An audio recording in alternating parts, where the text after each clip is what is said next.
Mangich mos kaitang ni mari ye wich makamago gin mayom yom kendo nyalo chote yo mayot.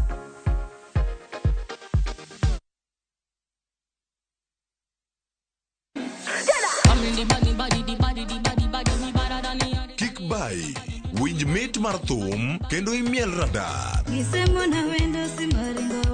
Kik od belo bai. Belo number 1. Gi twak mamulo rowere gi oganda duto. Ka in gi nyako ma tiyo, oneno mbele mayot moloyo nyako ma ok osomo. Wakelo ni jongolo mopogore opogore. Mane mbak ndalo chakre wuok tich nyaka tich abich saa 8 odiochieng'. Mane Ramogi TV.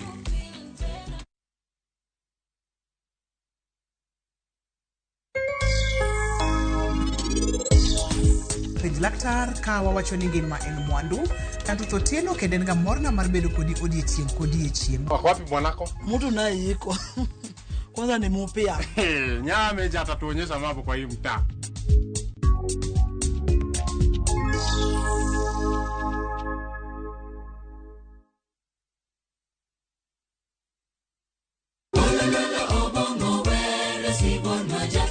Wabedo jomaler e ngimawa ka warito ler mar pachwa. Kila neno lake lanikumbusha dunia hii inapita. Kod winjruok gi Nyasaye, winj wende Sabato. Jifunze kuridhika na kile ulicho nacho, shukuru Mungu wakati wote. Mamiyo wa thuolo maber mar wer kendo pako Nyasaye gi chuny moikore. Kama si wewe singelikuwa hapa. Walando gi kinda wach maber mar Nyasaye. Nyasaye okoso ni kanye ma weche olokore ngima ni dhi ma ok inyal paro kama ni wuoke. Ng'e teko mar riwruok kokalo kuom lamo kod wer. Injili ngima Sabato ka Sabato mana Ramogi TV. Singelikuwa hapa.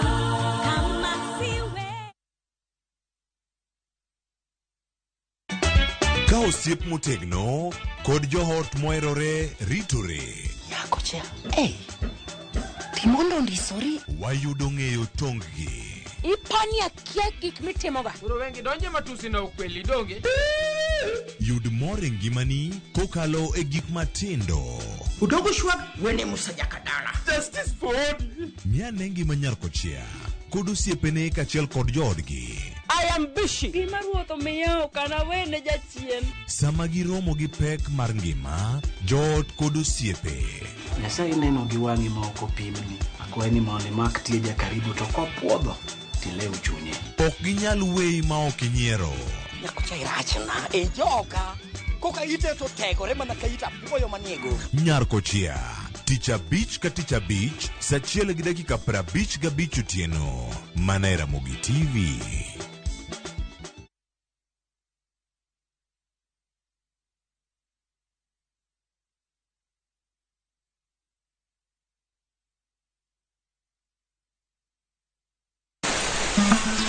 Fuenyo chuny kitwa. Ang'o miyo yie ni chako mana mine? Dak ne chake yie chuo. Yie ni chako mine nikech mine ma pito. Ng'e sigana kod kido manyiso ber kod mit piny. Ike jaduong' mane okwongo kama ni luongo jaduong' Ngeso Kosanjo. Kaluwore kaka kidi ma jaduong' ohero kaka chiege maduong'. Kidi jaduong' ni Kit Mikai. Kendo rom kod jorit kitwa. Mondo ne en dero mar jaduong' madhako mora mora okdeye. Piny mamako dhogi. Kamaru biro to maru to e dala. Iecho ne tie. Omake amaka kama anyawana adhiadhia kinywana limi. Riuri kod Rabala Kwasi owadgi Rajabu. Kenen kurgo jonam grech en duoko rech mane iseng'iewo. E 111. Ngeso ka ngeso saa 1:45 otieno. Mana Ramogi TV.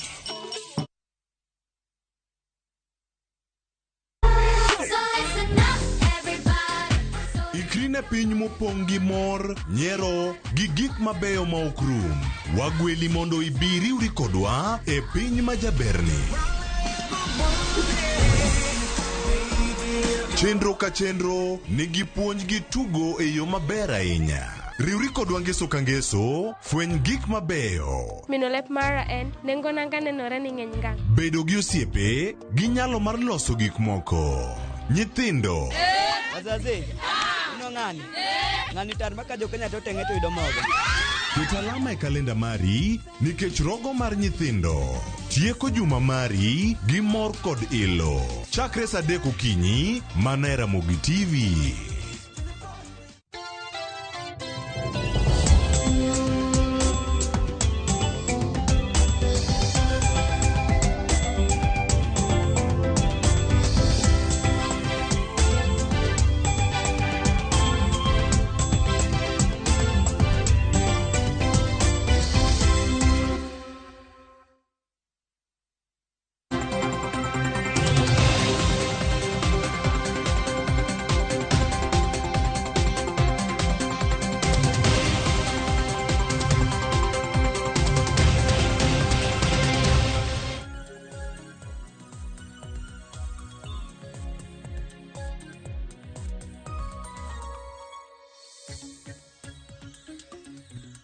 Nyakora mugia juang dakika ena pargario tok sadeka marokinyi manyiso ni wasedonjo e chenro mar mbaka oromo kinyi makawuono. Pile ka pile chenro mar mbaka oromo wachako kod chal mar fwambo mago weche mopogore opogore mwaluonu e kor gwenge duto mapacho kae. Obed weche matimore counties magwa kachiel kod weche matimore sirikal mamalo duto jofwambo magwa obgoyo tache. Kor gwenge duto mapacho kae maneno ni wach kotuch tiyudogi achiel kachiel. Okinyi makawuono antiere kae mar mondo mi ami chal mar fwambo mondi kapok wabedo piny wadonjo e twak marwa e chenro mar mbaka oromo okinyi makawuono. Kwa chako chal mar fwambo nyakora mugia juang okinyi makawuono jofwambo kata thoth jofwambo manitiere pacho kae kachiel kod mago mawuok e county ma Kisumu odiochieng' makawuono giriwore kanyakla mano e sub county ma Bondo e county ma Siaya ka bende gintiere e achiel kod familia mar jafwambo mosenindo mano Dickens Wasonga. Odiochieng' makawuono chieng' tich abich tarik 9 ibiro bed ka iketo ringre mare e kar yweyo mare mogika. Parni jafwambo Dickens Wasonga nowito ngimane masira marapaya amago jumbe 2 mokalo e masira marapaya mabende notimore e wang'apaya maduong' mano mar Kisumu kochomo Kakamega. Odiochieng' mak nyoro ringre Dickens Wasonga ne olemne e kanisa mano mar St. Stephen S.K. Cathedral mayudore e county ma Kisumu kama bende wede kachiel kod osiepe kod jofwambo noriwore kacha mar mondo mi gibede achiel e kuyo makamae. Odiochieng' makawuono ringre mare ibiro bed kiketo e kar yweyo mare mogik mano e dalagi mayudore Uyawi mano e sub county ma Bondo e county ma Siaya. Nyaka sani pod wamedo chwalo ote magwa maga kuyo kachiel kod leta ne wede osiepe familia kachiel kod jofwambo mabende nyaka sani nitiere e kuyo kaluore kod tho mano mar Dickens Wasonga. Parni Dickens Wasonga bende ne en jakom mano mar riwruok mar jofwambo e county ma Kisumu kata Kisumu Journalist Network. Nyaka sani gin bende wachwalo negi ote mag kuyo kachiel kod leta kaluore ni en gima lit ahinya kaluore ni gilalo jatendgi. E kinde mabende ibiro bed ka iketo ringre mare kar yweyo mare mogik bende walamo Nyasaye mar mondo mi oket chunye kamokwe. Kopogore kod mano wach machielo mabende wabiro bedo kwaluonu mago weche mabende timore e sirikal mamalo. Odiochieng' makawuono nyakora mugia juang wang'eyo ni nitiere oganda mathoth mabende ne oyudo midhiero mopogore opogore e kinde makoth mapek mar El Nino ne chwe e pacho kae mano e higa mokalo. Odiochieng' makawuono mano jalup jatend migao kata principal administrative secretary mano e migao mar arita odiochieng' makawuono obro bedo ka okao gige kony mopogore opogore mabende owuok mano e pinyno mar Arab Republic of Egypt mabende biro bedo ka chopo e paundeke mano mar Jomo Kenyatta International Airport okinyi makawuono ka bende gigo ibiro bedo ka chopo kanyo mar mondo mi okawgi odhi okony godo ji mabende noyudo midhiero mopogore opogore e kinde koth mapek mar El Nino. Ka bende ndege makamano nenego bedni chopo e paundeke mano JKIA Freight God on Nairobi kae kar saa 4 mar okinyi kende kinde mabende obro bedo kochopo jofwambo magwa biro bedo ka chopo kuro achiel kachiel mar mondo mi wamenyni ni gin gik mage mabende owuok e pinje maoko mochopo e pacho kae mabiro konyo kata ibiro bed kitiyo godo e konyo jogo mane oyudo midhiero mopogore opogore e kinde ma oula ne oywerogi e gwenge mopogore opogore. Wach makamano wabro bedo kwaluonu achiel kachiel odiochieng' makawuono. Kopogore kod mano, wach machielo mabende waluonu odiochieng' makawuono en kotudore kod campaign. Mano mabende dendo kanyo kod dhongere ni Lenten campaign, mabende riwruok mano mar mochung' ne bishops mago mag Catholic kata Kenya Conference of Catholic Bishops. Odiochieng' makawuono gibro bedo ka gisidho ayanga mano Lenten campaign margi mar higa mar 2024. Kabende thor wach mano mar campaign makamano ma higa ni en integrity for a just nation. Kabende gidwa lemo ne piny Kenya mar mondo mi weche mag kwe kachiel kod bidhruok kata integrity obede pacho kae kachiel kod weche mopogore opogore mabende nyalo bede pacho kae. Wang'eni nitiere achiedh nade mathoth ma jo Kenya kale nyaka sani. Mane momiyo riwruok mano mar bishops ma jo kanisa jokopere odiochieng' makawuono biro bedo kasidho ayanga mano Lenten campaign ma en mano mar lamo ne piny Kenya hinya obeda kod kwe e pacho kae. Kabende campaign makamani ibiro bed ka isidho mane kanisa mar St. Peter's and Paul Cathedral Grounds mayudore e county ma Embu. Jofambo magwa biro bedo kachopo kuro achiel kachiel mar mondo mi gilunwa chenro makamano mabende ibiro bed ka itimo. Tok mano bishops makamago bende biro yudo thuolo mar loso kod jofambo mar mondo mi gimenyane moko kuoma gigo magibiro bedo ka gilamo ne piny Kenya mar mondo mi wan kaka jo Kenya wamed dak kod kwe maonge chandruok moramora. Kopogore kod mano, e kaunti ma Kisumu odiochieng' makawuono nyakwa Ramogi Ajwang' nitiere romo mano mar 22. Romo mabende dendo kanyo ni Sectoral Council of Ministers of Lake Victoria Basin Meeting mabende nochakore tarik 5 nyaka tarik 9 odiochieng' makawuono e maromo makamano biro bedo karumo. Romo makamano mar Council of Ministers en romo mabende kelo kanyakla joten migepe mawuok e pinje mopogore opogore. To gin joten migepe mochung' ne wechego mag pi alwora kachiel kod wechego mag pur mabende wuok e pinjego mag East Africa Community. Kabende giromo e kaunti ma Kisumu mar mondo mi ginonane kaka inyalo ber sectors, obed sector mar pi, obed sector mar alwora kachiel kod sector mar pur e counties magwa kachiel kod pinje maoko. Kabende odiochieng' makawuono jatend migawo mochung' ne wechego mag pi kachiel kod ler mar alwora kod keyo pi e puothe mano Zakari Njeru bende biro bedo katayo chenro makamano ka enemo biro bedo koloso ahinya kinde maromo makamano biro bedo kadhi nyime. Tok romo mar joten migepe mabende biro bedo odiochieng' makawuono bende romo machielo biro bedo mar jogoro mongirore mabende biro bedo ka ipango odiochieng' makawuono. Jofambo mago e kaunti ma Kisumu biro bedo kaluwonwa romo makamano achiel kachiel odiochieng' makawuono. Kopogore kod mano, wach mabende waluonu machiegni odiochieng' makawuono ka dho wath nam chumbi nyakwa Ramogi Ajwang' otudore kod committee mano mar National Assembly Committee on Implementation. Odiochieng' makawuono gibiro bedo ka gilemo mano Coast Water Works Development Agency mar mondo mi ging'iyane projects mopogore opogore matimore ka dho wath nam chumbi. Kabende nyaka sani nitiere audit mabende ne otim mano ka Coast Water Works Development Agencies. Kata kamano tok nonro mabende notim kata audit mabende notim kamano nitiere penjo makoni kod kocha mabende nyaka sani koro omuoch ahinya kotudore kod dongruok mano ka dho wath nam chumbi. Mane momiyo odiochieng' makawuono tok romo makamano mabende biro bedo katimore kata romo makamano nochako sa 3 mano mar okinyi makawuono.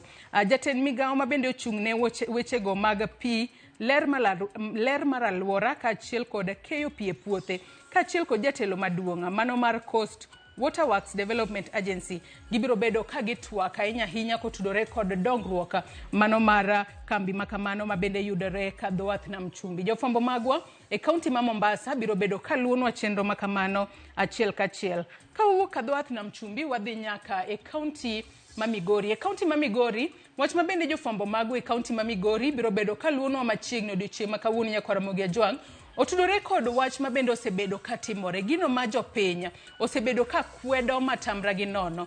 Jopiny kinde ka kinde ka gidhi limo ute mag thieth ahinya to mago mag piny owacho kinde mang'eny giywak ni kisedhi od thieth kacha mar piny owacho to kar mar mondo mi omi yath tindiko ni yath matiende ni indiko ni yath to idhi nyiewo yath kumachielo. Odiochieng' makawuono jafwambo mar e kaunti ma Migori biro bedo kaluwonwa kuo mar yedhe mabende osebedo kaneno ahinya e ute thieth mago mag piny owacho mayudore e kaunti ma Homa Bay, kaunti ma Migori o kaunti ma Homa Bay mar mondo mi gitemane nono ni ponono gino kenge mage moket piny mar geng'o kuo mag yedhe ahinya ahinya to ute thieth mag piny owacho. Kaluwore ni ka jatuo odhi od thieth kacha to ok oyudo yath, to jatuo ema kale midhiero mathoth, matiende ni dhi nyiewo yath oko, to ponono in kaka jatuo ionge kata pesa mar dhi nyiewo yath. Obiro bedo konononwa ni to ang'o mabiro bedo katimore. To ponono koyud ng'ata ng'ata ka kwalo yath e od thieth mar piny owacho, en okang' mane ma bende ibiro bed ka ikaone. Adwani watieko dwach ma bende waluwo odiochieng' ma kawuono e kaunti ma Homa Bay. E kaunti ma Homa Bay nyaka Ramogi Ajwang' mineno kae, ma en jagoro mongirore e migawo mar arita, mano Raymond Omolo. Raymond Omolo, jagoro mongirore e migawo mar arita, ka achiel kod jagoro mongirore e migawo mar somo, Belio Kipsang, odiochieng' ma kawuono gibiro bedo e skul primary, mano mar Rangi Primary School, mayudore kar chung' od bura mar Rangwe e kaunti ma Homa Bay. Ka odiochieng' ma kawuono skulno mar Rangi Primary School gintiere kod nyasi mar odiochieng' somo kata Education Day, mano e skul mar Rangi mayudore Rangwe e kaunti ma Homa Bay. Jofwambo mago e kaunti ma Homa Bay biro bedo ka chopo kuro achiel kachiel mar mondo mi wanon ni to gin ang'o ma jagoro mongirore e migawo mar somo ka achiel kod jagoro mongirore e migawo mar arita biro bedo ka twak e kinde ma koro giyuore nyasi mar odiochieng' somo kata Education Day e skul primary mar Rangi mayudore e sub county mar Rangwe. Nyaka Ramogi Ajwang' gi kanye ma chopo godo e giko mar chal mar fwambo.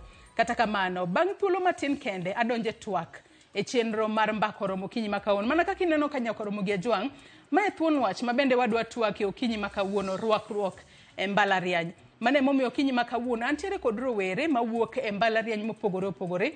Mar mondo mi wago mbaka ni en kit rwakruok mane monego bed ni jopuonjre rwakore godo ka gintiere mbalariany. Mana kaka ineno kanyo mago moko kuom welo mantiere godo Leo Mwa, mano japuonjre e mbalariany mar Kenyatta University, Ali Alphonse ma bende en japuonjre kar tiegruok mano mar KIMC. Wantiere kae kod Wendy Sharon, japuonjre mar KU, Alex Osewe, japuonjre mar KU bende, Cecil Ouma, geno na luongo nyingne yo makare, nyinge moko tek ahinya, japuonjre mar Multimedia University, ka achiel kod Michelle Miriam, ma bende en japuonjre mar JKUAT. Gidwa nyiso ni kinde ma gisomo e mbalariany mopogore opogore, girwakore nade. Liekore ni nyithindo kata jopuonjre kodhi e mbalariany kacha, nyithindo manyiri emiseyo thothne ni nyathi manyako kodhi e mbalariany kacha, higa mokwongo orwako skat marabora. Kodhi ka higni sudo, ponono skad no akia ni material ema rumo kosa ang'o matimore. Gidwa leronwa kawuono mar mondo mi wang'e nane to en kit rwakruok mane ma ponono inyalo wach ni ma decent to ma ok decent. Omiyo med mana keti Ramogi TV aka uyuyo madundo gi sani. Tok yweyo taduogo kod Twak, kik idhi mabor.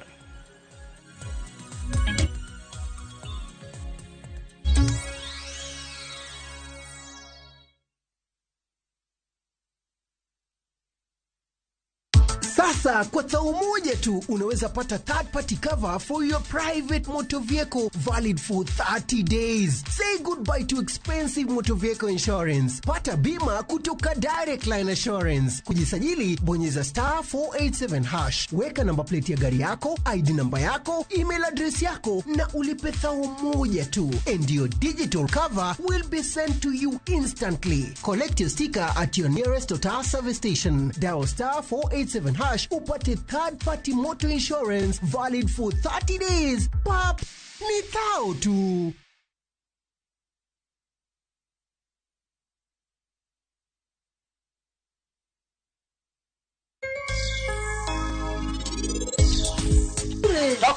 Toka inje. Toka inje. Indwarika. Inade? Akonyi nade? Ne, ineno, okwabiro kani mondi konywa. Wabiro ni mondi nyiswa na ikuba table ni.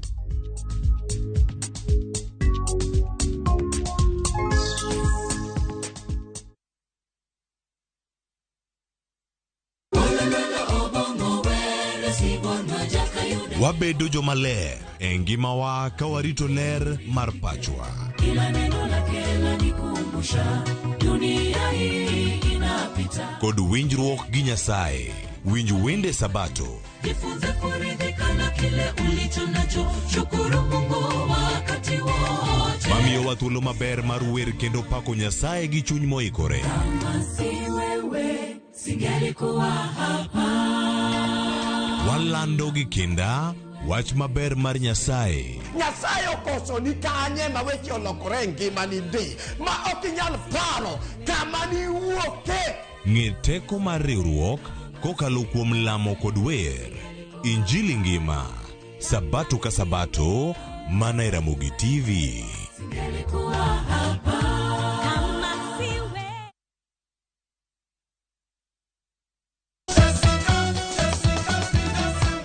Golo mar rumba siko kinde duto. Secherio ami rumba mokwe tango kodi mbaka bende. Baki kwa eno emakelo nie. Tiedero. Geso kageso saparo diambo. Mana e Ramogi TV.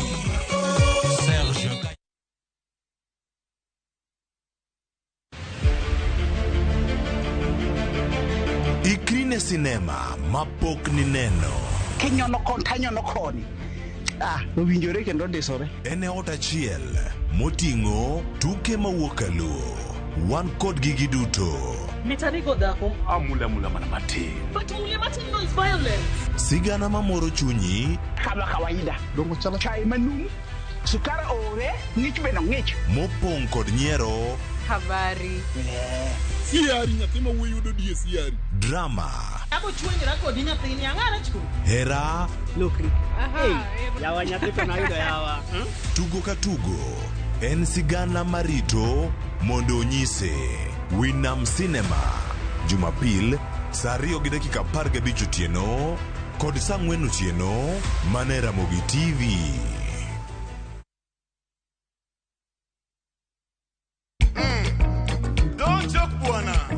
Kit thumbe mawakelonu otenore e ndhadhu maggi.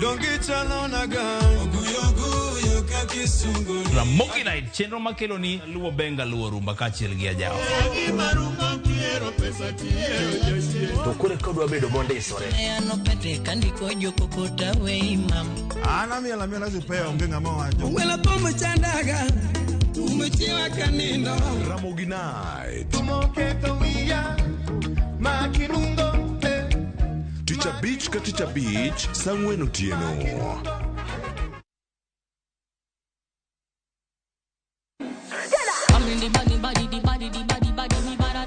Kik bai, winj mit mar thum kendo imiel radar.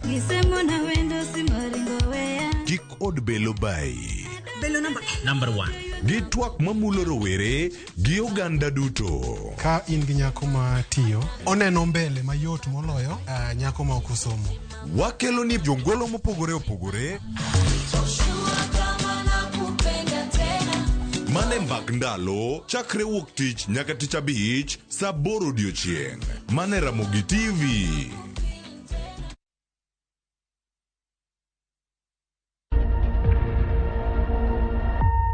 Obed paw siasa, ohala, telo, thieth, jiwo ratich oganda, kata mana somo.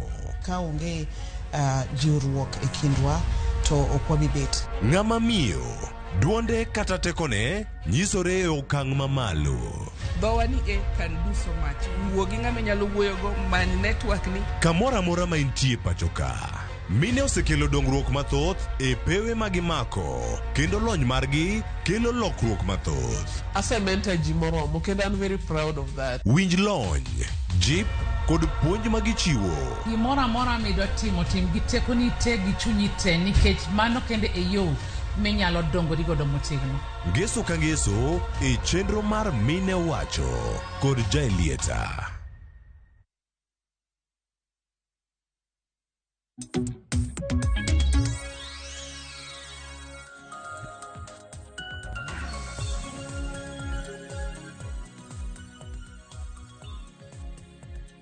Nyakora Mugajang mana kaka ineno asebedo piny kendo adwa chako mbaka mwagoyo kod rowere okinyi makawuono. Mana kaka iseneno antiere kae kod rowere 6, yawuot luo 3 kaachiel kod nyi luo 3 duto mawuok e mbalariany mopogore opogore e pacho kae. Thuon wach mana wadwa twake mana kaka asenyisi Nyakora Mugajang otudore kod rwakruok e mbalariany.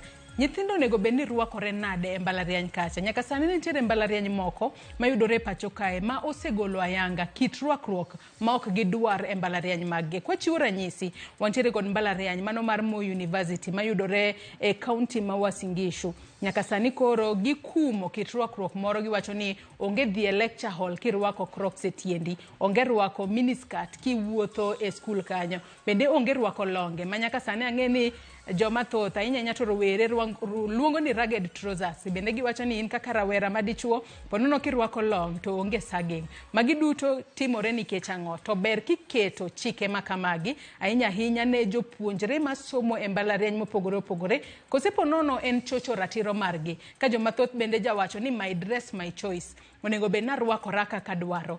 Dong ruakruok nadonje somo e yo machalo nade, kalo ni dong wiya ema somo. Kata kamano, mane mbaka mwadwa goyo kinyi makawuono, antiere kae koda rawere mopogore opogore, wadwa mar mondo mi wago mbaka. To mbaka makama nyaka Ramogi Ajuang, in bende ok wanyal weyi oko e mbaka mar okinyi makawuono. Ibed janyuol kineno wa kumora mora ma intiere, japuonjre masomo e mbalariany mora mora, kata janeno wa mora mora, inyalo chwalonwa paro, penjo mora mora, kotkalo e namba mar ote machuok 236000. Mbui marwa mar Facebook kaka pile ibiro yudo wa Ramogi TV X @Ramogi TV. An bende inyalo tudri koda e Facebook page mara ibiro yuda Joyce Odur, mbui mara mar X ibiro yuda @JoyceOdura_. Adwa na chak kod ruako welo mabende antiere gode studio ka okinyi makawuono mar mondo mi gipakrenwa ginyiswa ne giwuok e mbalariany mane, gitimo kos mane, to nyaka sani bende ibiro bedo kineno kit kaka giruakre mar mondo mi gin bende gibiro chwalonwa pachgi ni keto kaka jiruakore e mbalariany giyie godo koso ok giyie godo.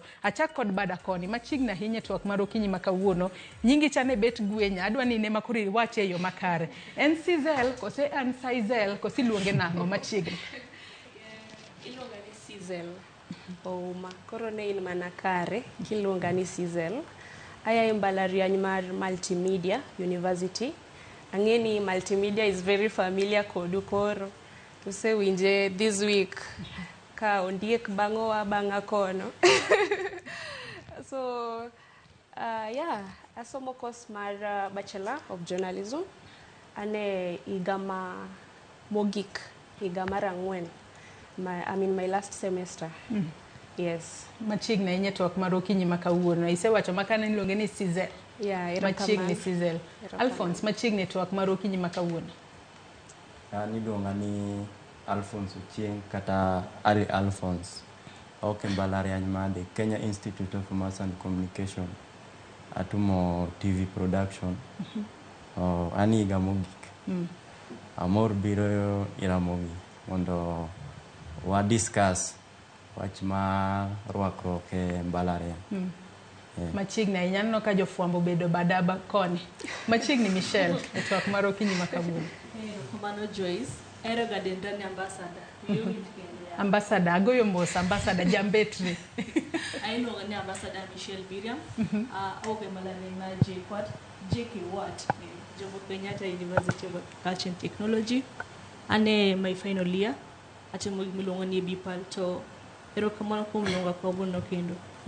Machiegni ahinya ambassador e twak mar okinyi makawuono. Aya nyaka Ramogi Ajuang mana kaka isewinjo koni, antiere kod ambassador achiel kachiel kod jofuambo ariyo ma wadwa goyo godo mbaka. Bada korko koni bende antiere kod rawere moko adek. Achak kod Leo machiegni ahinya twak marwa. Inyalo pakri. Erokamano Joyce, an nyinga Leo Omwa. Aja kabonyo Kanyagwal Kisumu kocha. Nairobi ka biro somo, asomo environmental science, gik madil gi weche mag aluora gi. Ane fourth year atieko. Machiegni ahinya ngiso mbalariany misome? Kenyatta University. Machiegni ahinya. Mana kaka isewinjo an gi environmental science bende okinyi makawuono. Machiegni Wendy Sharon. Erokamano Joyce, an gi nyinga iluonga ni Wendy Sharon, to midendago iluongo ni Wendy Shaz. I am Migori County, I am Migori. Asomo mbalariany mar Kenyatta University, atimo travel and tourism management. Ane higa mokwongo. Kaka chako gini. Machiegni ahinya twak mar okinyi makawuono mana kaka isewinjo travel and tours. Ponono wabiro bedo kwa winjo ni jo travel and tours onego bed ni ruakore mopogore gi joma timo fuambo gi joma timo environmental. Kose gi ambassadors. Aya, machiegni ahinya Alex e twak mar ichiw nade okinyi makawuono kendo machiegni. Okay, erokamano Joyce. An nyinga iluonga ni Osewe Alex. Amor kumsubiro e chenro makawuono ma twak ni rwakruok e mbalariany. Asomo KU, atimo public health, weche mar ler mar alwora.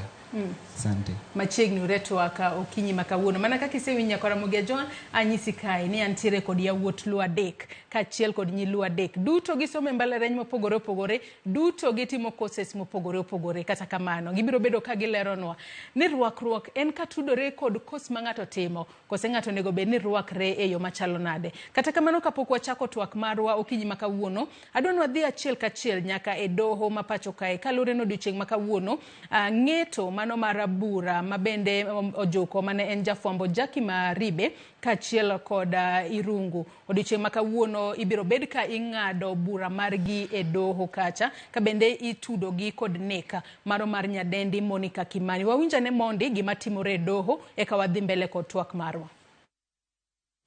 The security manager at Kenya Airways, the deceased departed from Juba on the 19th day of September 2018 at 3:58 p.m. on a flight KQ 353 to Nairobi and arrived at the Jomo Kenyatta International Airport at 5:45 p.m. The court was given the benefit of the passenger manifest, and it indicated that the deceased on the material debt used a passport number CE034168 and her ticket number was 706-200-860623. She sat on seat number 28A. In addition to that evidence, the court had the benefit of the evidence of PW18, Teddy Mugambi Kiaria, who is the head of surveillance at the Kenya Airport Authority. Her testimony to the court was that she received a request from the Director of Criminal Investigations to provide CCTV footage of the movements of the deceased person on the material debt. She then went and made an observation on the same in the company of the investigating officer, and it was revealed that when the deceased alighted from the flight, it was at 17:38:19 hours. And by 17:41 hours, she was at the immigration desk. She went to the baggage hall, picked her luggage, and exited towards the international airport stage by 17:51:10 hours. The evidence of Okech Otieno John, who testified as prosecution witness number 6, is to the effect that he operates a taxi. He received a request from the deceased person. He responded positively, and that was about 6 p.m. He picked her up from the stage using his taxi registration number KCQ 399C Nissan Wing Road and dropped at the destination, which was Dennis Street Road, Kitale Lane. As is expected, he was paid his dues and left. The witness indicated that before they go to Dennis Street, the deceased called a border rider whom she met at Nyayo Stadium, according to his evidence, and handed over an envelope to him. According to him, their time of arrival at Ramura Gardens was about 7 p.m.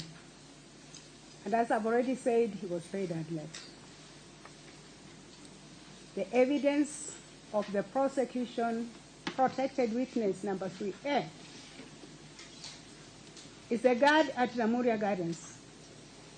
And his evidence is that when the deceased arrived at Ramura Gardens, she picked her house keys and her laundry, which had been left at the sentry house by the person who was working in her house in the day and they were left with the day guard. It is his evidence then after she picked those items, she proceeded to apartment, which was apartment number A8. It is the prosecution case. Thereafter, the deceased was visited by 4 people on that night. According to that protected witness, PW3A, the first visitor whom we had the benefit to allow to have access to the deceased house arrived at about 8 p.m. He arrived in a taxi, and he was a male person. He was dressed in a white kanzu, a gray jacket, and a maroon cape. Upon being asked to identify himself, he identified himself as Haron and gave out an identity card in the name of Dominic Becerra Haron. His request was to be allowed to go to the deceased house. The guards' evidence is that they called the deceased to seek for authority to allow the visitor, or otherwise. They were given authority, they allowed the visitor, and the visitor proceeded to the deceased house. The next person who was in the deceased house on the material night is PW7, Lee Owen. His evidence is that he arrived in the deceased house at about 9:15 p.m. He had gone to the deceased house, having met the deceased earlier, having had a discussion with her, and he was going to pick documents from the deceased. Owen testified that when he got to the deceased's house, he found the deceased in the company of 2 male persons. One was Mr. Waridi, a neighbor of the deceased person, and an occupant of apartment number A9. A neighbor and an occupant of house apartment A9. The second person whom Owen found in the deceased house was introduced to him as Joe, a security officer with Interpol and Office of the President. And so, as I've indicated, the evidence reveals 4 people visited the deceased on the material night. At this point, we are at 3 persons: Mr. Waridi, a neighbor, Mr. Owen, PW7, and one who was introduced as Joe and who was cleared at the main gate as Dominic Becerra Haron. Anton Kariuki Kaka, PW16, testified that he visited the the deceased person, my apologies, on the material night. His evidence is that he did not gain access to the deceased house as the deceased opted to meet him at the parking area. And the reason why the deceased opted to meet him at the parking area is because the deceased informed him that he was having guests in her house who included a guy from State House. And so their conversation was held and ended at the parking area. It was the evidence of Mr. Owen, PW7. There was a general talk as they sat in the deceased house. 3 gentlemen and the deceased. And that the first person who left the deceased house was the neighbor, Mr. Warid. It is the evidence of Owen that he was the next person to leave the deceased house. And it is further evidence of Owen that by the time he left the house at about 10:40 p.m., he left the deceased in the company of the visitor who had been introduced as Joe. It is the evidence of PW3A, the protected witness, the guard at Ramogi Gardens, that the last person to leave the deceased house was Dominic Becerra Harun, who left at hours 23:21. And that after that visitor left, no one else went to the deceased house. The evidence of PW10, the brother of the deceased, George Kimani, is to the effect that the deceased who had traveled from Juba on 19th of September 2018 was scheduled to travel to Dubai the following day. But she had indicated to her mother that she would see her before she leaves. And so the family tried to reach her because she did not visit the mother. And so the brother's evidence is that since her calls were not being answered, he chose to go and check on her at her residence. He went to her house in the company of his girlfriend, and when they got to the deceased house, they couldn't access the house because the door was locked. And so they sought help from the caretaker at Ramogi Gardens. The caretaker testified as PW13, one by the name of Regan Irungu Buruku. It was his evidence that when the deceased brother sought for assistance to access the deceased house, he instructed the gardener, one by the name Stephen Wanjoy, who testified as prosecution witness number 14, to get a ladder, as they had discovered that the window and or door to the balcony was not completely closed. So the gardener got the ladder, got to the balcony, and managed to access the house. It was the evidence of the gardener that when he got into the house, he found the television was on, water was running in the bathroom, but there was no one in the sitting room or in the bedroom. He proceeded to the bathroom and found the deceased body in the bathtub. There was a mobile phone next to it, and there was water running over the body from the telephone shower. It was his evidence, as of course would be expected. He went into shock and immediately notified the caretaker and the brother of the deceased, whom he had left outside the house. He then requested the door be broken so that they could gain access. That was done, and subsequently the matter was reported to the police. Among the officers who visited the scene is Corporal Jennifer Sirwa, number 75179, who testified as prosecution witness number 2. Her evidence was simple. She processed the scene, and she took a total of 50 photographs of the scene. Those photographs were taken from various points, indicating various areas and items, which included but not limited to the general view of Ramogi Gardens apartments, closer view of Block A, where the apartment of the deceased was.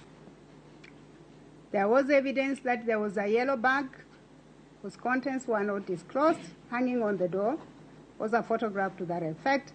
The sitting room, the bedroom, the personal effects were photographed, the body, and those photographs were produced in this court as evidence. After the photographs and the scene was processed, the deceased body was moved to Chiromo mortuary. Of course, as is expected, investigations commenced. And it revealed that several people had visited the deceased on that night. Those people became of interest to the investigators. And as that was going on, Walidi, the neighbor of the deceased person, is said to have notified the family members that he had been and was in the deceased house the night before. And he mentioned, and so did Owen, that he too was in the house, but they were in the company of one Joe. It is in evidence that the deceased brother, Kimani, knew of a person by the name of Joe, and he sought to establish from Owen, through a photograph given to him, whether that was the person who was in the deceased house, and Owen's answer was in the affirmative.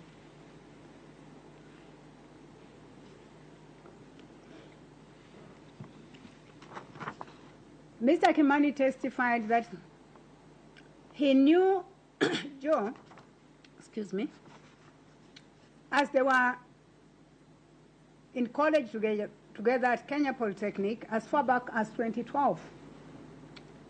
And that he knew that Joe was known to the sister, the deceased, and he knew that Joe had a fiancé who was in the media industry, and so he approached Joe for assistance to have the death publicized. It is the evidence of Kimani that when he approached Joe for assistance, Joe told him that he would get no assistance from the media, but opted to assist through his private company to deal with the matter. The investigations advanced. It was discovered that the first accused person had made a report at Langata police station to the effect that he had been involved in a shooting incident. And so the team that was investigating the murder case got an interest in that shooting incident report, and eventually a team from the homicide department, the Directorate of Criminal Investigation, took over the investigations of both the shooting and the murder incident. The investigations in this matter were led by PW 35 Chief Inspector Otieno. It was the evidence of Chief Inspector Otieno that in the course of investigating the shooting incident, they discovered that there were contradictory statements as to how the shooting occurred. With that as it were, back to the murder issue. The first accused person was arrested, subjected to an identification parade. It is the evidence of the prosecution that he was identified by 3 witnesses. Subsequently, the second accused person was also arrested. And according to the prosecution case, she was arrested because, 1, she was within the vicinity of the commission of the murder. According to the prosecution, the vehicle that was used in the commission of this offense was hers. According to the prosecution, she aided and abetted the first accused person by providing that vehicle. According to the prosecution evidence, she switched off her phone at the time when the offense was being committed. According to the prosecution case, she gave false information to the police about the shooting incident, and the intention was to divert their attention from investigating the murder charge. And finally, according to the police, she aided and abetted and or was aware of destruction of the evidence that will be used in the murder case through the burning of the items that were recovered, believed to have been the items used in the commission of the murder and eventually destroyed. In a nutshell, that was the prosecution case. At the close of the prosecution case, each accused person was placed on their defense after the court found they had a case to answer.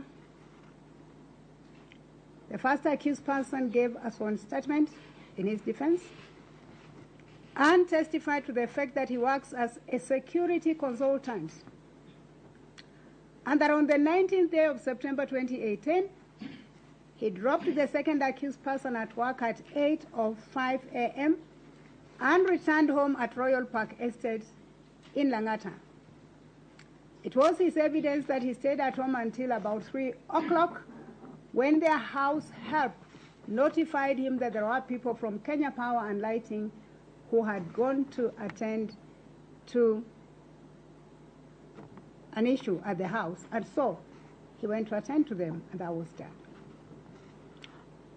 It is his evidence that he eventually, excuse me,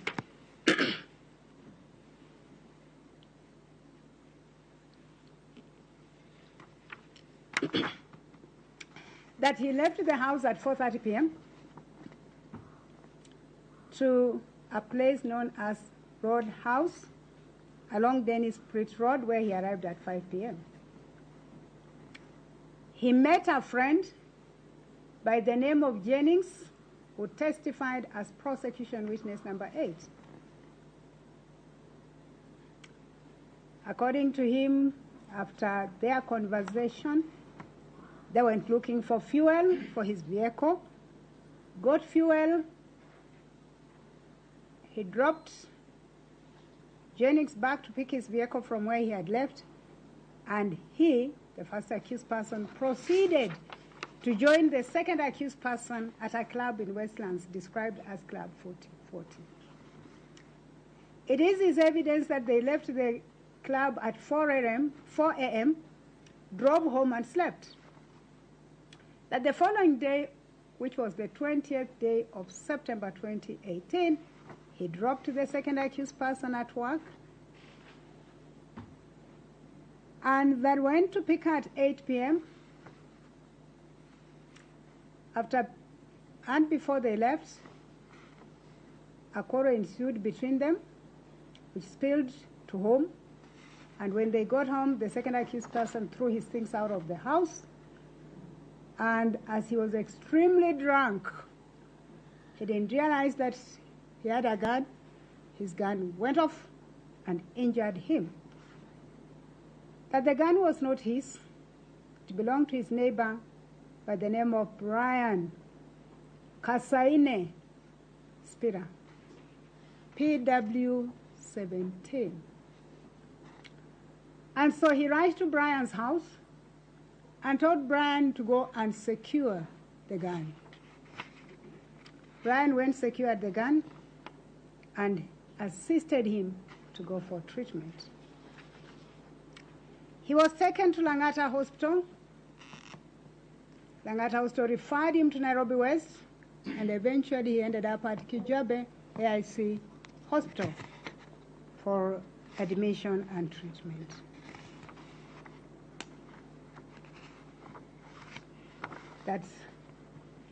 He was later arrested, taken to his residence. A search conducted, several items picked up, and he was charged. In a nutshell, that was his evidence. As already indicated, the second accused person gave evidence to an unsworn statement. Her evidence was that on 19th day of September, she went to work as usual, worked until about 8 p.m., And as she was leaving work, she was requested to stay on as there was an interview for the former governor of Nairobi County, Mr. Mike Sonko. She agreed to do that. She stayed there. After the interview ended, she joined others. They went to Q Lounge and eventually ended up at Club 4040 at Westlands. That they were joined by the first accused person slightly after midnight, stayed there until 4 a.m. and went home. And that the following day she went to work as usual. And that when she read the news item on the deceased's death, she did so in the ordinary course of her business as a newscaster. And so generally she denied knowledge of the commission of the offense. She denied knowledge of the deceased. She testified she had no motive to kill the deceased and that she was not there, basically advancing the defense of alibi, and invited the court to take and use the statement of PW11 Chelagat, who had testified that they were together in the Nyakora jong mano jangada bura e doho mamilimani mano Grace Nzioka kabende ongado bucha ne kama bende itudo godo manen jafwambo Jackie Maribe kachiel kod Joey Irungu itudogi kod ne kamar nyadende mane timo hala mano Monica Kimani kinde ka kinde wabro bedo ka wadhi kuro mar mondo mi wawinjane ni to ibiro doho biro chwalo ne gi ng'eto mane odiochieng' makawuono wabro bedo kwaluonu wach makamano achiel kachiel kata kamano Nyakora Jwang yena mar mondo mi akaw yueyo mana matena tok yueyo to kora duogo mar mondo mi wago mbaka kod rowere mabende antiere go de studio ka kidhi mabor.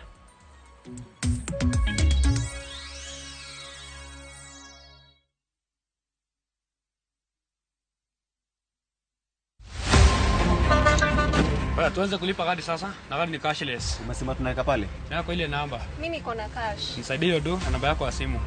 Nakusote. Ka in jawuoth mar matatu e safar machiegni kata mabor, non kendo yang ni chulo fare mari kokalo e yor mbui. Non ane ka yudo risit mari e simbi. Kama sira ujuki, kendo idwaro ni ochuli gi kambi mar okumba. Risit mari kata digital receipt e neno mari ma ibiro golo. Ka in wuon matatu, dwarore kokalo kuom okumba mari mondo ibed gi yore mag chudo kokalo e lony manyasani. Mondo matatu mari oyud okumba. Mambo ni digital. Tudri gi jal ma uso okumba mondo ing'e mathoth.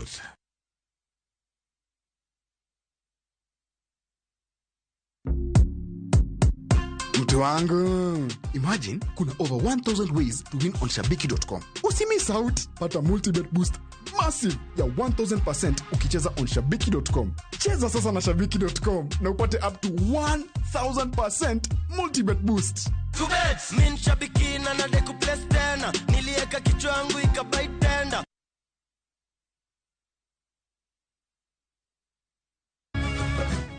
Miyo makwedo paro ma okare keto kiawa kuom puonj koda timbe machon. Abo wachunu adiera mango.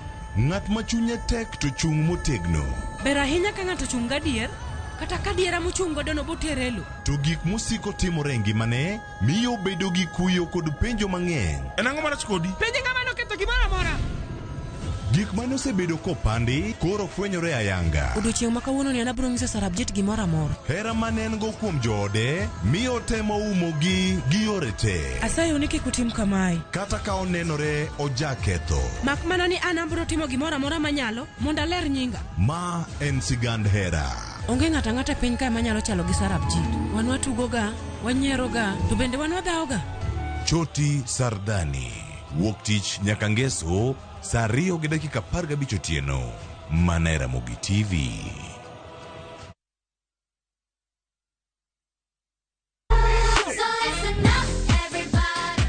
Ikrine piny mopong' gi mor, nyiero gi gik mabeyo ma ok rum. Wagweli mondo ibiriwri kodwa e piny majaberni. Chenro ka chenro nigi puonj gi tugo e yo maber ahinya. Riwri kodwa ngeso ka ngeso, fweny gik mabeyo. Minolep mara en, nengo nanga nenore ni ng'eny ngang. Bedo gi osiepe, gi nyalo mar loso gik moko. Nyithindo. Wazazi, Ino ng'ani? Ng'ani tar maka jo Kenya to teng'e to yudo mogo. Ket alama e kalenda mari nikech rogo mar nyithindo tieko juma mari gi mor kod ilo. Chakre saa 3 okinyi mana e Ramogi TV.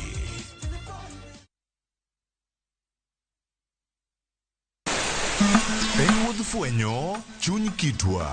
Ang'o miyo yie ni chako mana mine? Dak ne chako yie chuo. Yie ni chako mine nikech mine ma pito. Ng'e sigana kod kido manyiso ber kod mit piny. Nitie jaduong' manokwongo kama niluongo jaduong' Ngeso Kosanjo. Kaluwore kaka kidi ma jaduong' ohero kaka chiege maduong'. Kidi jaduong' ni Kit Mikai. Kendo rom kod jorit kitwa.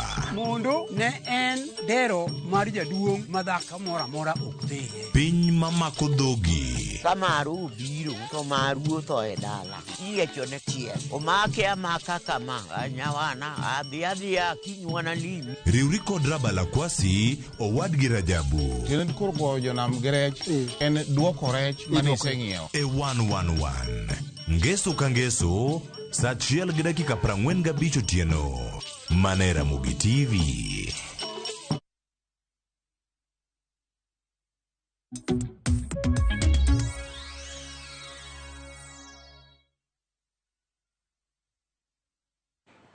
Machiegni kendo nyako Ramogi Ajwang' erokamano kuom medo bedo kodwa. Wachakoro twak marwa e chenro mar mbaka oromo kinyi ma kawuono rwakruok e mbalariany. Jopuonjre rwakre nade? Asenyisi ni antiere kae kod rawere 6. Wadwa chako mbaka marwa ayanga. Chako di ambassador Michelle. Jopuonjre rwakre nade e mbalariany? Nitiere mbalariany mopogore opogore, achiwo ranyisi kod mbalariany mar Moi. Gikumo rwako miniskirt kidie lecture kacha, gikumo rwako iluongo gi skinny tight jeans kosi iluongo gi nang'o. Antinde gigwenya kaachiel kod ragged kod crop tops. Onego beni keto kaka nyithindo rwakre mbalariany kosi nene nang'o. Kata in beni nyalo nyiso ni rwakori nade kaka ambassador. Neno mokwongo rwakruok en respect to yourself. Ibro yudo ni nitie jok marwakre marach. Nang'o ere tieni rwak ragged. Okore go law to wuoth duk. Okay, issue mar ni nego obed decided ni students rwakre nade. I don't know, for some reason ober.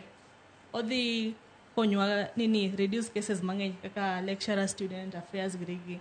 Like at the same time okonego bed ni ing'iso student ni girwakre kama.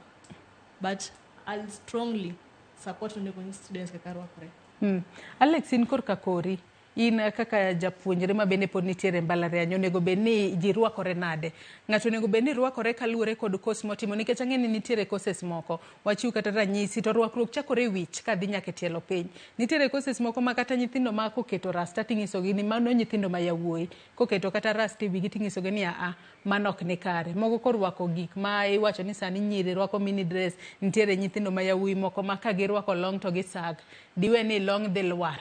Onego bed ni iketo kum kanyo koso onego bed na? An kakora aneno ni sana joka yowuoyi wan rwakruokwa. I think rwakruokwa oko onego kum sana. Nikech ang'o? Yowuoyi nitiere marwako nyaka ragged, longe ma ragged. Longe ma ragged matin mago tindo wawacho ni fashion. To ing'eni jok ma iluongo ni stakeholders, jok madongo, gin jok manosomo chon. To gin ging'e niya ndalo gine girwako lewni ma dongo. Niyudo ka longe gi dongo ahinya. To mago e technology masani wan ok wanyal rwako mago. Wan nyaka warwak gima decent like. Lakini korka ragged go nitie like joma timo kata fashion and design.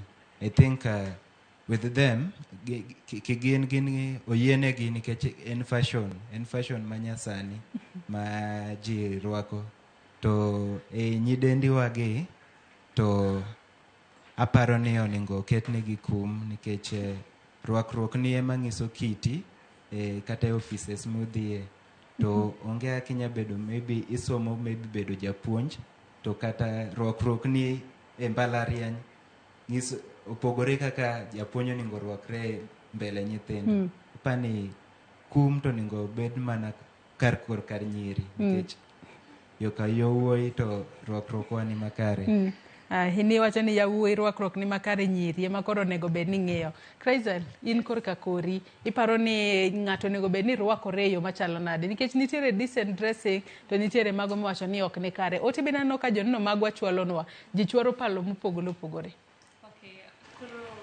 Ka pacha, rwakruok maber is relative. Gima en kare ne in might not be kare ne ng'at machielo.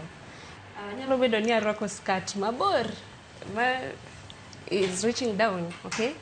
But omaka ma okanyal kata yweyo. And you see, that will not be decent. Tanyalo rwako be skirt moro ma chiek kabisa, but en decent oumo duga to kendo uncomfortable e skirt no. So that is what matters. Be uncomfortable e law mirwako ama irwake to unashinda tu iwaye. So that's what matters. Also, rwakruok mar ng'ato depends sana gi kaki I respect yourself, okay?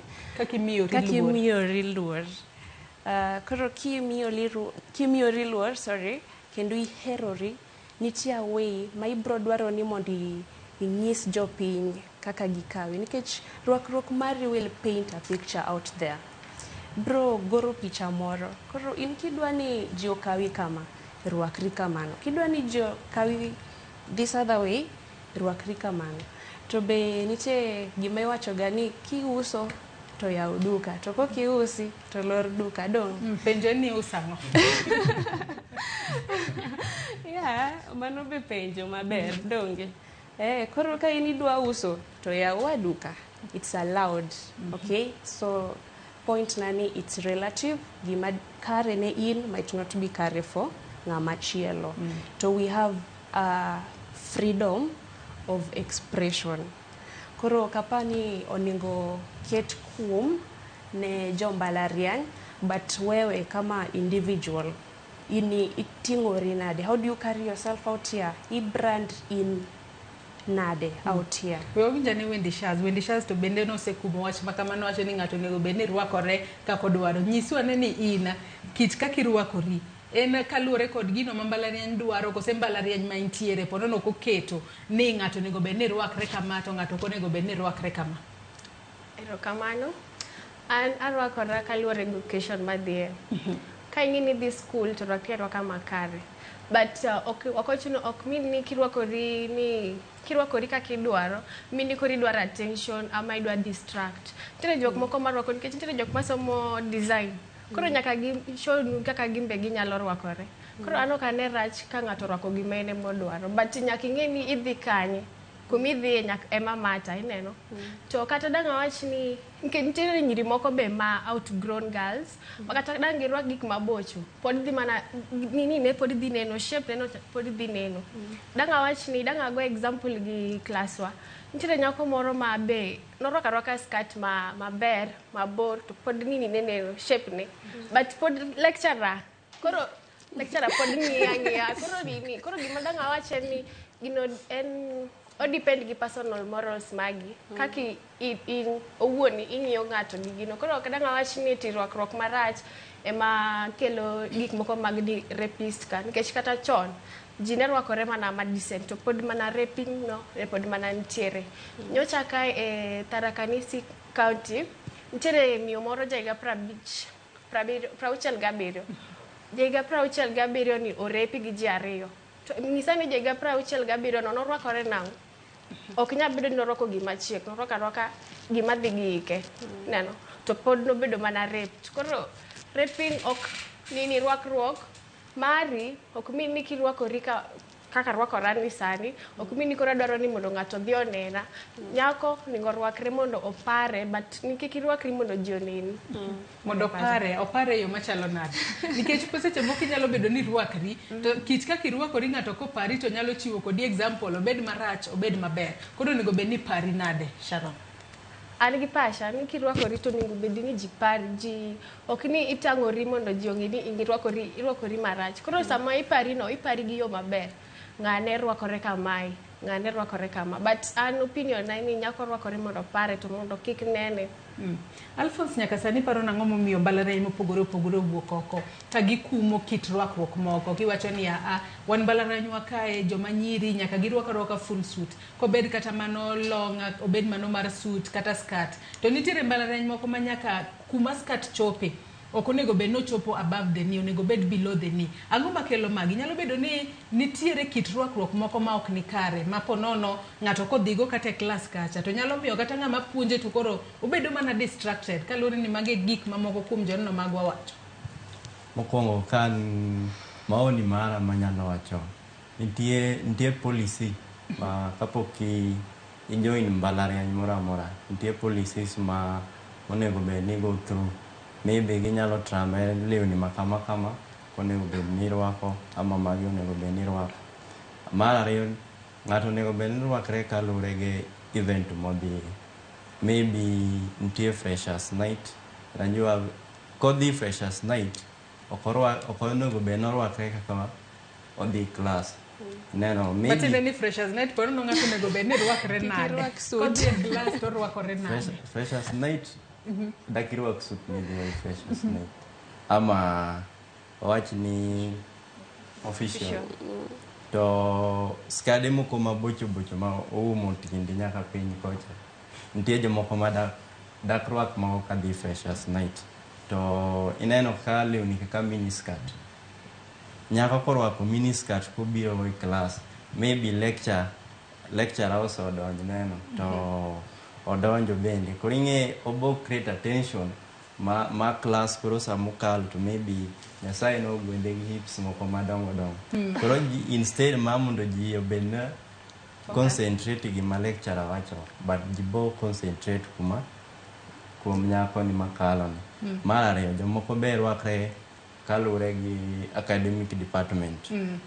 Wachi kaka engineering seche moko inwang'o ni girwako dust coat ama joma timo business ama journalism ing'en before the presentation dressing code en ga max mamano be nyaka mi max lakini ko kirwakri ma a bit presentable max nini maro being neat cha okan mi koro an gima nyalo wacho kipacha onego bed jirango kaka jirwakre lakini ok onego bed ni kumo certain gender ni onego bed ni orwako ma ama orwako ma. We winja ne Liyo bende Liyo winjo ka Alphonse wacho kanyo ni ponono ng'ato onego bed ni rwakore kaluwore koda kata kit course motimo. In kaka in wacho ni timo course mar environmental onego bed ni ng'ato rwakore kaluwore kod course motimo watim ranyisi in kata okil onego bed ni rwakori ang'eno kinde mathoth rwako ga suit nyaka gibed presentable in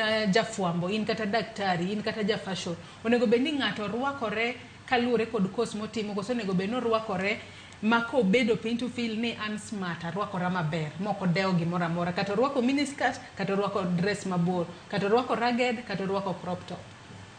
Joisan kipacha aneno ni i mbalariany kacha cha wan professionals we are being trained ipuonjwa mondo bang'e wabed jomoko ma professionals like koro wach ni in japuonj tidwa biro gi ragged e class to kisetieko school tibiro ndiki ibiro chako rwako official koro transition mar from ragged to official dhi mi at time koro rwakruok dhano nyaka rwakre mandisore. Ang'o momiyo ji rwakore mondo umdug irwakori mondo umdug omiyo osiepa nowacho ni nyithindo manyiri wach rwakruok ni o affect sana nyithindo manyiri nang'o nikech nyithindo manyiri gin gi duk mang'eny like onego bed ni giumo kuonde mang'eny molo nyithindo machuo.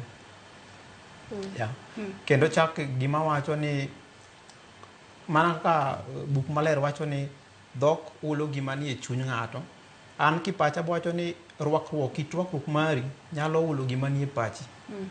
Anya paro kata for example une class ine batha to ine batha irwakori marach irwakori ma smart simbo lal bang' class ng'ama dhi suspect mokwongo. Koro rwakruok mar ng'ato be nyalo nyisowa karakta mari. Alafu gima kendo chak thago jo Afrika wahero kopo wazunge. Ng'eni wazungu mane gibiro ne gikelo nwa lewni wachako rwako lewni kwaloko ng'ewa kama to waneno ka giwuotho duk koro wan wa shift kodgi kama to onego kata mondiko ni my people suffer because of lack of knowledge. Wakia gimomiyo wasunge timo gika.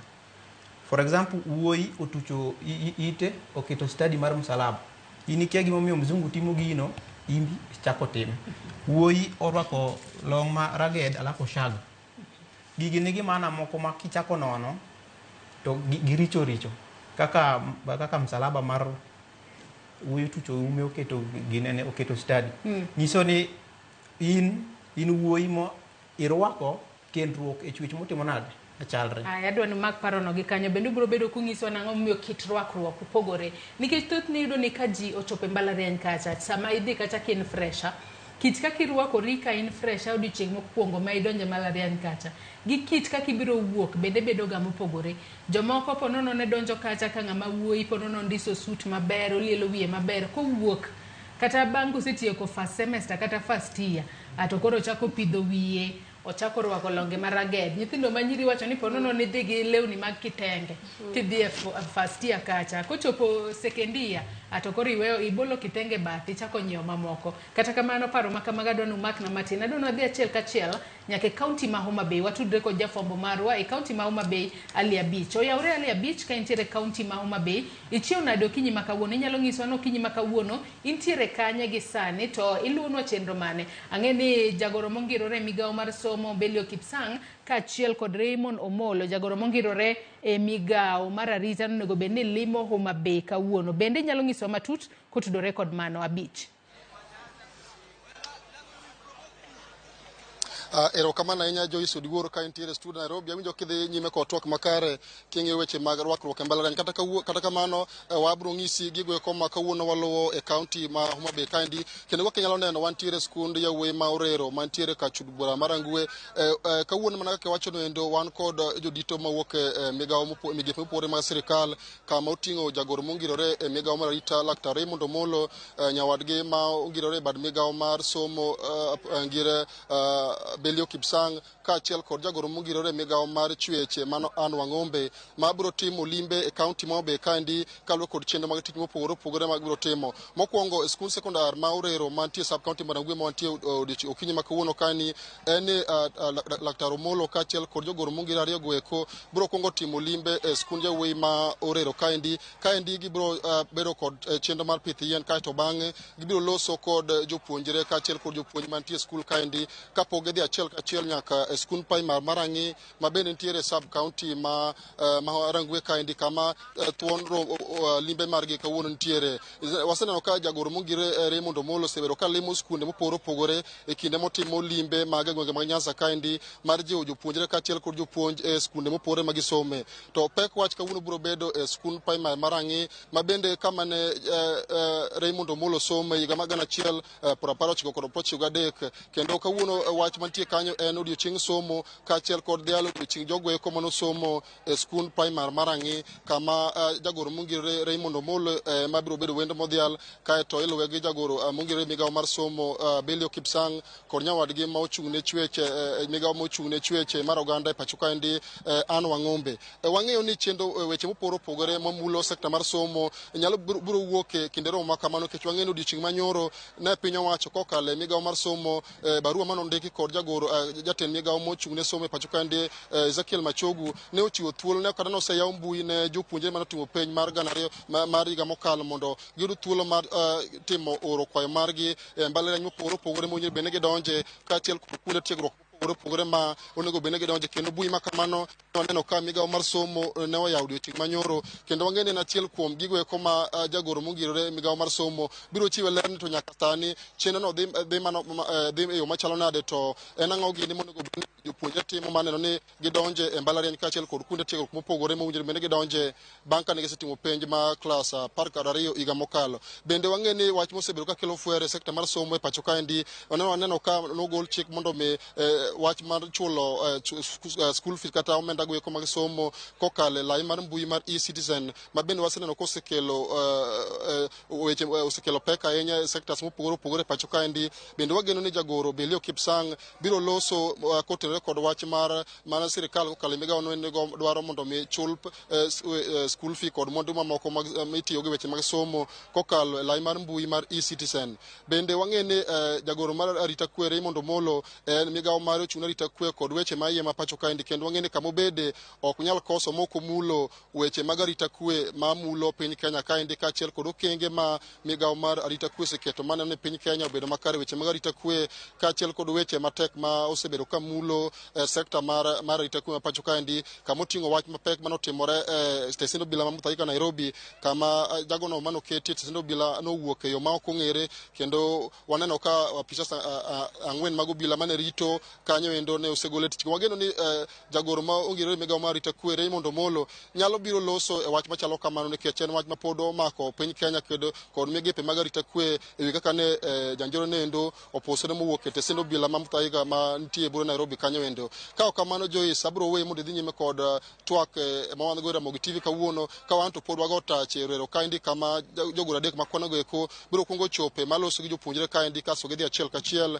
nyaka skul pai marang'i ma bende nitie sub county.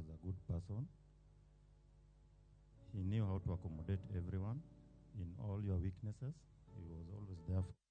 Ramogi Ajuanga mano alia beach ka intiere county ma Homa Bay. Inso wakanyo ne intiere school mano mara Orero Boys mane county ma Homa Bay. Kama bendi geno ni jagoro mongirore emigao mara somo Belio Kipsang kaachiel kod jagoro mongirore emigao mara Rita Dr. Raymond Omolo biro bedo ka chopo kuro. Alia beach med mana luon wachendo makamana. Ng'eni kuku kaachiel kod tiend wach wabiro bedo kowa yudo e weche manyiena mamoko mag odiochieng' makawuono. Nyako Ramogi Ajuanga kopogore kod mano adwaro ni wadhi achiel kachiel nyaka e kar iko ji mano ma Lang'ata Cemetery mano bore Nairobi kae. Kodiochieng' makawuono wan kaka od fwambo mar Royal Media Services wantiere kuyo kalure na achiel kuomwa mano Charles Midhomi mabende yande tiyo mano kaka technician kata senior technician Royal Media Services kae yande owito ngimane, kendo odiochieng' makawuono ikete e kar yweyo mare mogik mano e kar iko ji ma Lang'ata mano bore Nairobi. Mana kinyalo neno kanyo mano chenro mabende biro ni achiel kachiel kowuok Lang'ata Cemetery mano bore Nairobi kae, kamibiro bed kitere kar yweyo mare mogik Charles Midhamo mane en senior technician mano e od fwambo marwa mar Royal Media Services kae. Moko kuom ochopo kuro achiel kachiel mar mondo mi giriwre kod wede kaachiel kod osiepe mag mosenindo Charles Midhamo e kinde ma ibiro bed ka ikete e kar yweyo mare mogik. En bende yande wito ngimane e masira mar apaya. Wachwalo ote mag kuyo kaachiel kod leta ne familia wede kaachiel kod osiepe mag mosenindo Charles Midhamo. Wan bende wantiere kod lite chunywa kalore ni ne watiyo kode machiegni ahinya. Wawinjane gima timore kuro gi sani. Kesha ile ukago tuko ni yeye bado alikuwa anatusaidia na hiyo, so hao ndio walikuwa anafanya kazi pamoja. Lakini sasa kuna wale wenye wanafanya kazi na yeye saa hii. Nataka kuita Mr. Mulama. Mr. Mulama na yeye pia ni wa hiyo department. Nimekuambia Royal Media has very many departments, mtakuja kuielewa baadaye. So for now I want to invite Mr. Mulama na yeye atusalimie na atuambie jambo moja kuhusu Bwana Charles Midhamo. Karibu sana. Mpigieni makofi mazuri. Hiyo makofi haijatosha. Mpigieni makofi mazuri. Asante sana. Karibu sana Bwana Mulama. Bwana asifiwe. Bwana Yesu asifiwe. Tusalimiane hewani salamu za Yesu Kristo. Bwana asifiwe. Mimi naitwa Charles Mulama, colleague wa Charles Midhamo. Actually, we are in the same department na he was my namesake Charles. So sijakuja peke yangu. Vile Karumba amewaambia, Charles alikuwa anafanya kazi across all departments za Royal Media Services. Kwa hivyo kwa sasa hivi nipe fursa kuwakaribisha my colleagues wote waje hapa ili muwaone, alafu tutaongea kuhusu Charles Midhamo. Kwa hivyo nawakaribisha my colleagues, just come. All of you just come. Just come. I'll guide you on what to do. Just come. Wengine wako bado kazini, but wanapomaliza shift zao watajiunga na sisi, na pia kuna link ya hii program ya siku ya leo. Kwa hivyo kama unataka share with your friends, there's a link so that we're able to, all of us, attend the burial of our scientist. Thank you. So hao wote tumefanya kazi na Charles Midamo, representing different departments. Najua ni wengi hatuwezi ongea sisi wote, but nitapatia nafasi from every department at least mmoja our represent. Kwa hiyo department ambayo Charles alikuwa anafanya immediately, we only had one lady in that department, and that is Josephine. So I want Josephine to come and speak on behalf of that department where Charles was working. And then we'll proceed. Karibu Josephine. God is good and all the time. Mimi ndio naitwa Josephine Thuo.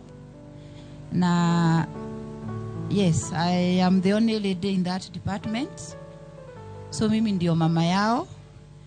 And I would beg the department, at least when you mko directly in technical, just step forward. When you wako directly in technical, hao wote unaona wako hivyo. Sisi ndio tumekuwa tukifanya kazi na Midamo directly, like as in venye kazi imepangwa, sisi ndio tulikuwa tunahusiana na yeye kwa karibu sana, na tunasikia mpoteza a very special person. Kwa sasa sitasema mengi. Let me hand over back to you. Asanteni. Maybe tu watuambie majina yao kwa haraka alafu kisha tuendelee. Bwana asifiwe. Bwana asifiwe tena. Kwa majina anaitwa Newton Andabwa.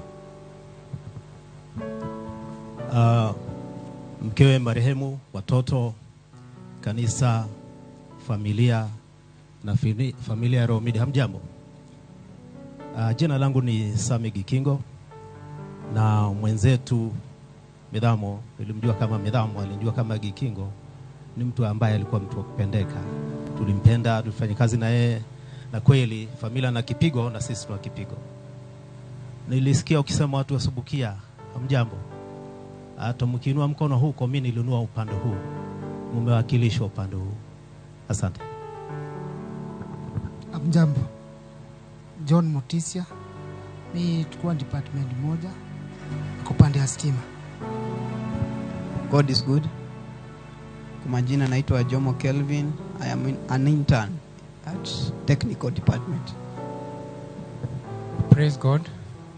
Praise God again. My name is Wilson Odhiambo from technical department. Tusifu Yesu Kristo. Tusifu Yesu Kristo. Kwa jina ni John Okeo, technical department. Poleni sana. Bwana asifiwe. Bwana asifiwe tena. Kwa jina naitwa David Murunga. Tulikuwa na Midamo same department, technical department, panili niko upande wa lighting. Midamo alikuwa mtu mzuri kufanya kazi na yeye, na tumehuzunika sana kumpoteza. Mbarikiwe. Bwana asifiwe. Kwa majina ni Austin Ochieno, kikazi mwanafunzi wa Midamo. Bwana Yesu asifiwe. Jina ni Lazarus Kimeu, engineering. Bwana asifiwe. Bwana asifiwe tena. Kwa majina ni Prince Kitui. Nafanya kazi na Midamo. May his soul rest in peace. Asanteni. Bwana asifiwe. Kwa majina ni Shen Mulinda. Just received my condolences to Midamo. May his soul rest in peace. Bwana asifiwe. Kwa majina naitwa Simon Dewa. Kwa tunafanya the same department Charles Midamo. Praise God. Kwa majina naitwa Charles Ketere, and may Midamo rest in peace. Bwana asifiwe. Mimi naitwa Tom Boya. Midamo tumefanya naye miaka mingi tangu ajiunge na Raw Media 1999. So amekuwa kama rika yangu kikazi, na tumempoteza mtu wa maana. Poleni sana familia. Thank you. Praise God. My name is Simon Joroge. My condolences to the family. Bwana asifiwe. My name is Elison Ilongo. Nimefanya kazi na Midamo Technical Department. Bwana asifiwe. Majina ni Andrew Muriuki, Technical Department. God is good. Mimi naitwa Kamau Kang'ethe, Midamo Uhuru Kohoro. Praise God. Praise God again. John Bryan, Admin Department. Praise God. My name is Mugendi Kenneth. I've worked in Midamo. I'm in the course department. Also, I'm a neighbor to Midamo.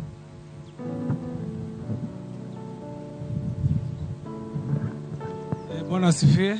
Majina ni Edwin Mbogwa. Tumekuwa tukifanya kazi na Bwana Midamo. Rabbi zangu kwa familia ya Midamo. Bwana asifiwe. Naitwa Simon, Administration. Bwana asifiwe. Naitwa Peter Mburu, upande wa transport. Praise God. My name is Esther Kimani, Production Department. Bwana asifiwe. My name is Elizabeth Kamwiri, in production. Tutamkosa sana Midamo. Bwana Yesu asifiwe. Naitwa Joseph Onyeit, Technical Department, na tumempoteza our brother. We will miss his wisdom and his counsel. May God comfort the entire family, even the Technical Department, all the Royal Media family. God continue to comfort you. Amen. Praise God. Njoroge Wanjeri, producer Mugithi Kegosho. So personally, I feel the loss. Thank you. Kwa Ramogi Ajong manaka kineno kanyo mano chenro mabiro ni achiel kachiel kowuok e kara iko mano mar Lang'ata Cemetery mano bore Nairobi ka kama iko Charles Midamo mabende ne tiyo kodwa kae kaka technician e Royal Media Services no wito ngimane mano chieng' tich abich mano juma mokale masira marapaya kama ni nyaka sani kata nyaka ne owit ngimane no sebedo kotiyo kod Royal Media Services kuom higni 25 matene ni walalo jago mabendo sebedo katiyo kodwa machiegni ahinya e Technical Department. Wakoyo Nyasaye mar mondo mi oket chunye kamokwe kendo amedo chwalo ote mag kuyo kachiel kod leta ne familia wede kachiel kod osiepe mag mosenindo Charles Midhomi. Odiochieng' ma kawuono iketo ringre mare e kare yueyo mogik mar mondo mi Nyasaye oket chunye kamokwe. Adwa nwadhi achiel kachiel nyaka kaunti ma Mombasa watudre kod jafwambo marwa ma Mombasa mano George Aoko ka entiere Mombasa.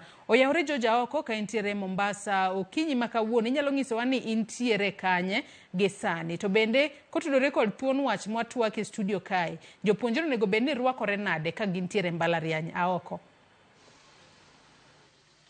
Erokamano ahinya awinji maber kowuok e kaunti ma Mombasa kae kuma gie sani antiere e dho mbalariany mano mar Technical University of Mombasa mabende adwa ni awuoye gi moko kuom jopuonjre ginyisa ni to gin to wach rwakruok e mbalariany ni gin ang'o madigiher wache. Giparo ni onego bed ni iketnegi chik manyiso ni nitiere kaka onego bed ni girwakore koso onego wegi aweya ng'ato ka ng'ato orwakre kaka odwaro. Awuoye gi moko kuom gi kae suda machiegni kae. Chaknacha gi nyingi inyisa ni kawuono watwak e wach rwakruok e mbalariany. Akia ni in kaka japuonjre iparo nang'o e wach rwakruok? Gi nyinga tiluonga ni Derek Odhiambo Magak. E wach mar rwakruok mar mbalariany ni aneno ni onego nyathi ka nyathi rwako law modwaro. Kaluwore gi example kaka lewni mwanyalo rwako kaka wanyalo nyiewo wani yuto wa opogore. Ng'ato nyalo yudo law mar official ma lecturer nyalo bedo go mamor no rwako dhi e school to ng'at machielo en onyalo yudo ni oonge gi pesa monyalo nyiewo go law no. Koro e rwakruok kae en gima yuto marwa ema nyalo miyo wayudo kaka wanyalo rwakore. Koro sama adhi school an ema neno ni onego arwak law mane ma an godo. Lecturer nyalo nyisa na rwak law machal kama to law no kara onge go adieri. E mbalariany ka wan nyithindo mopogore opogore. Koro gik machalo kaka wuoche, iyudo ni lecturers dwaro ni irwako wuoche, irwako uniform, ani bedo neat, iyudo ni ng'ato kata wuoche mar official ne moonge go. Kaka nobiro e skul, en korko somo mondo mi chieng' moro mondo embo obed gi lewni machal kamano. Tiparo ni rwakruok nyalo ng'uko chenro mag somo kata nyalo interfere gi somo mar ng'ato mana kip kapachi. Nitie kaka ka ng'ato orwakore iparo ni nyalo rocho chenro mag somo koso rwakruok ne ok nyal interfere gi weche mag somo. Kipacha, rwakruok ok nyal interfere gi somo. Sama wuok dalawa kabiro somo, ang'e gimokela skul. Kabiro skul aneno kaka ng'ato rwakore, ok onego mana mipek. Gimonego mipek en mana rwako gi somo mokela cha. Mano is the key thing monego bed natimo mokwongo. Ok onego bed ni rwakruok ng'ato interfere gi academics na. Academic, I should give you the first priority. Kata ka rwakruok bedo, to rwakruok bire bang'e. Koro kiana neno ni rwakruok ok nyal interfere gi somba. Erokamano ahinya. Wayude japuonjre machielo. Erokamano ahinya. Chakna chaka gi nyingi, ng'ina kamera kata cha to nyisa ni to mbaka kata twak mar wach rwakruok ni in ang'o madihero wach? An gi nyinga iluonga ni Moses Otieno Chacha. Asomo e Technical University of Mombasa kae. To kodok korka rwakruok to an aneno ni onego giket chik. Nikech iyudo ka ji rwakore ma ok owinjore. Samoro kwanza joma nyiri ng'ato rwakore ma kobiro e klas to nyalo kawo kata pach lecturer kata pach jasomo. Koro miyo pachi wuok e gima nokeli e skul cha. Koro ka ber to onego giket chik mar rwakruok. Nikech kata lecturers moko bende mapuonjowa gi, iyudo ka samoro lecturer obiro to orwakore ma ka kuom adier to kawo pachi nikech ing'eni duto wan dhano. Wantiere gi weakness. Koro ka ber to onego giket chik mar rwakruok. Akiane kikoni onego bed ni iketo chik ni koro ka gi propose ni samoro keti kaka uniform kaka mirwako e high school kata mirwako e primary ma ji te nigi lewni machalre. Iparo ni mano e chik miparo ni onego bed ni iketo koso en chik ma ng'ato ka ng'ato orwak nanga mare lakini nitie kaka onego bed ni ochalo? Okay, onego giket chik mar rwakruok to ok ni obed uniform lakini giket kaka official. Ng'ato obed ni onyalo orwako law official mowinjore gi dhi e klas. Ka en law, ka giamua ni en law mabade bor to bed law mabade bor. Ka en long mochimo yo to bed long mochimo yo moriere manyaka piny. Ang'o miyo ok idwar ni obed abeda uniform kaka mirwako e high school kata primary? Mano koro ing'eni biro pogowa gi jo primary biro bedo matek. Nikech kae mbalariany to oting'o jok madongo. Iyudo ka jomoko gin nyaka jonyuol. Koro ok dang' iket ng'at ma kamano norwak uniform. Kwatieko wang'e ang'e nitiere wach rwakruok iwuoye kuom jopuonjre. Biparo ni lecturers bende nitie kaka onego bed ni rwakore? Lecturers bende nitiere kaka onego bed ni rwakore. Kwanza gin ema onego ketnegi chik maduong' nikech gin ema gipuonjowa. Koro en ema onego bed ni obedonwa kaka example, ranyisi. Koro en ema waluwo kaka otimo. To koro ka lecturer osewe rwakore arwaka kaka en modwaro. Koro ing'e ni jopuonjre be biro luwe. Koro ka ber to onego giket chik nyaka ne lecturers kochakore kuom lecturers, jotije to kod jopuonjre. Erokamano.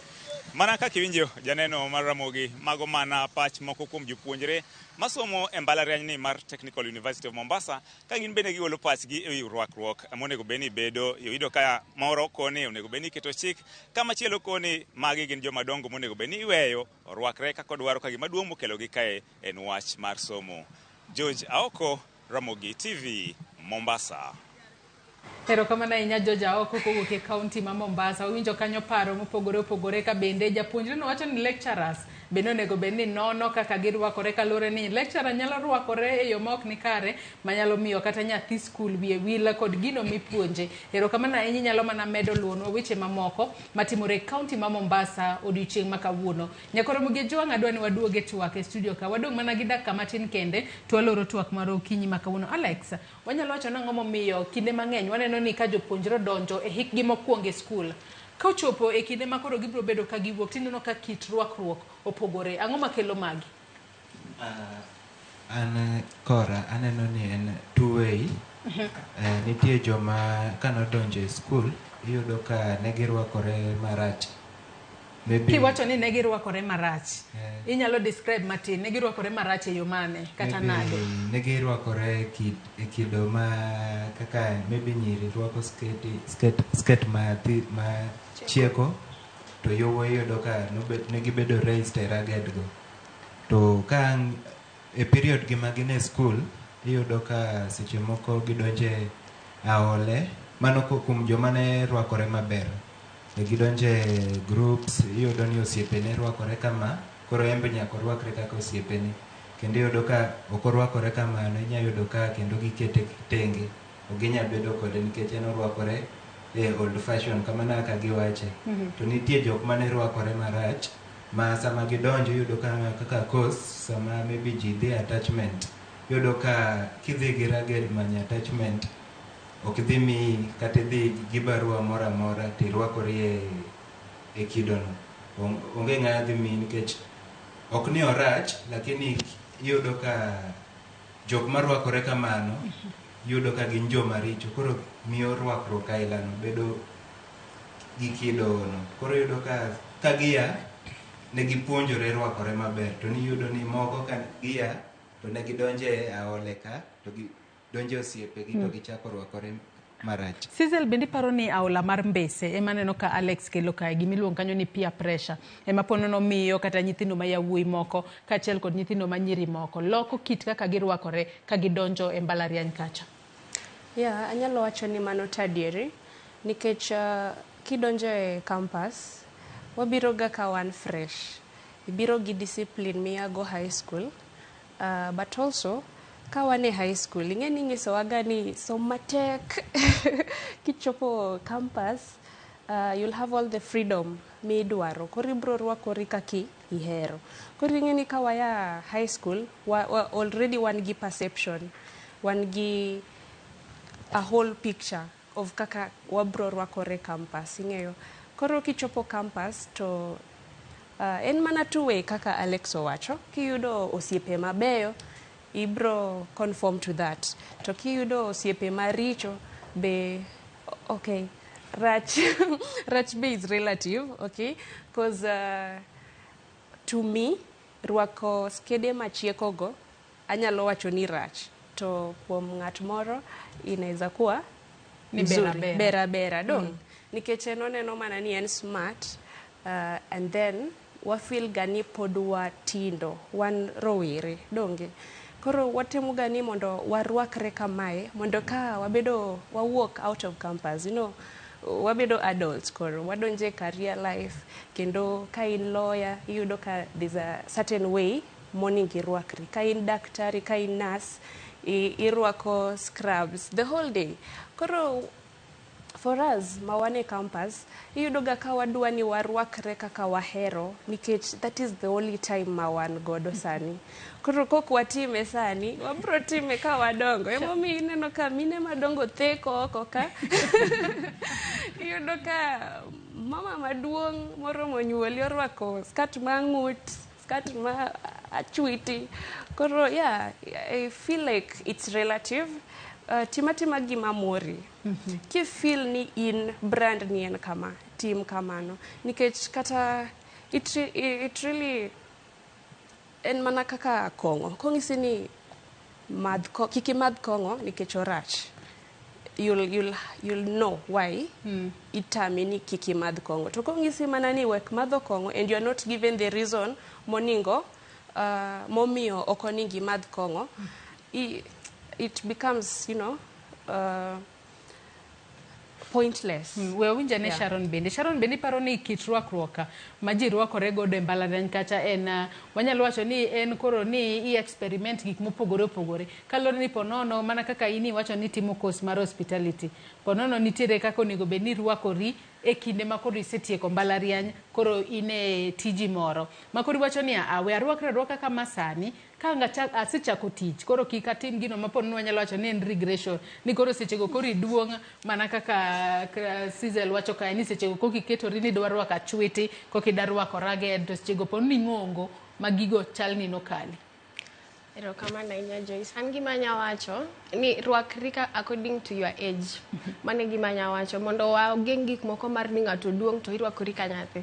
Koro sama pod in e age mara, ruakri kaka idwaro. But ruakri in a way that you are comfortable. As much as you are comfortable, mano kore gima mata. Gima mata ni in kaka in, iwinjori nade sama irwakori kamae. Be in comfortable, be inya dhi kuma ji ng'enye, be inya dhi kuma chalo kamae. But koro an gima dang' awache about ruakruok e mbalariany. Nyithindo mang'eny yudo ni sami ya dala ukibiro e school iromo gosiepe ma opogore. To mondo ifit in yudo ko osiepegi magi jok nitere ga gimoro ni jo Nairobi gi jo dala. Koro iromo gi jo Nairobi ti ya dala. Koro mondo ifit in chuno ni mondo irwakri kaka gimbe girwakore mondo at least ifit in. Ama jok moko bende rwakore mondo gitem wasebedo kwa rwakore ka jo dala ahinya we koro wateme rwakruok mar town. Koro en mana kamano. And rwakruok ng'ato depend gi kaka ng'ato define dressing. In as much as okadwa bedo a part mar immoral code, but gima ng'eyo ni kaka define rwakruok mane gima mata. An anya rwakora kama, in inya wacho ni arwakora maber, ng'at machielo nya wacho ni arwakora marach. Koro depend gi personal immorals. Mane gima nya wacho.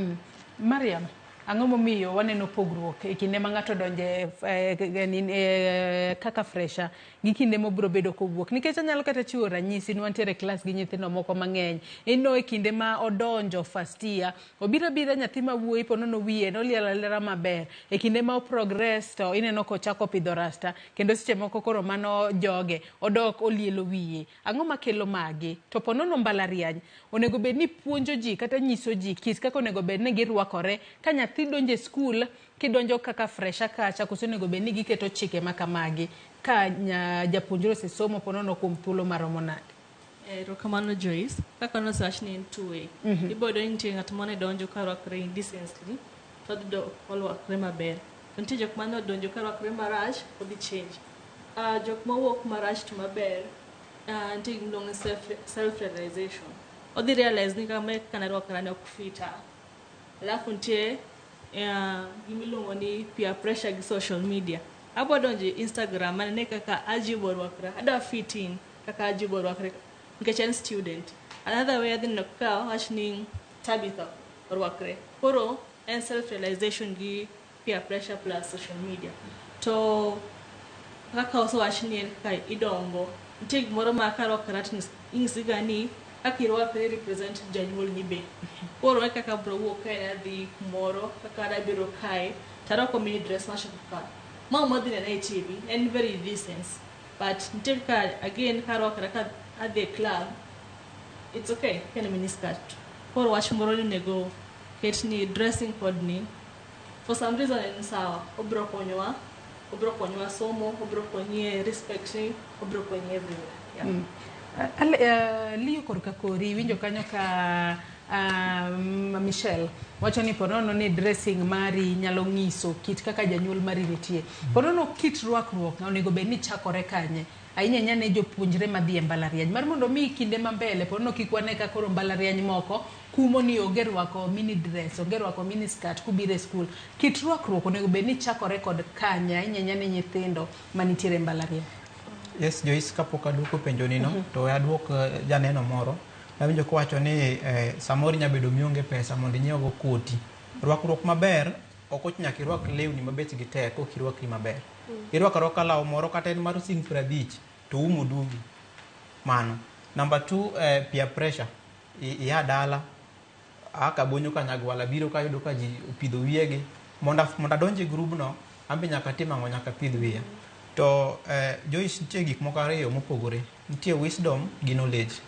Knowledge emi ji yude school ni. Wisdom inyuolo go ng'ato. Wisdom inyuolo go ng'ato kendo ipuonje kanisa.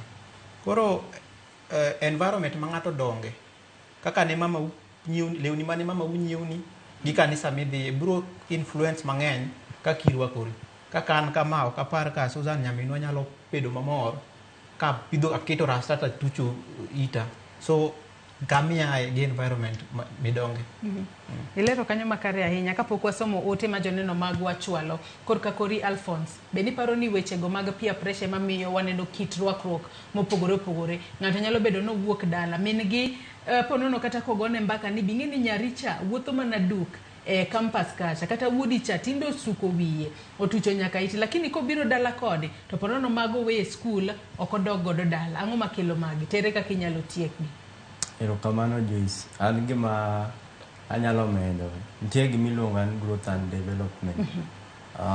Acha japuonjre kosodonjo first year dhi second year. Nitie gik moko mabolang akiendelea mbele. Na kineno kochako popo gik moko ma osiepene rwako, oneno osiepna makama orwako law machal kama, obedo odwa norwak mondo orwak lawno mondo fit in i grubno. Niwach be korwako law moro mokowinjre gi jok ma en go, obonere en ok ober mo, yani orach mohingo jomen go. Koro otemo rwako law mawinjre machal mosiepe norwako mondo be onere ni ofit i grup ma intieno.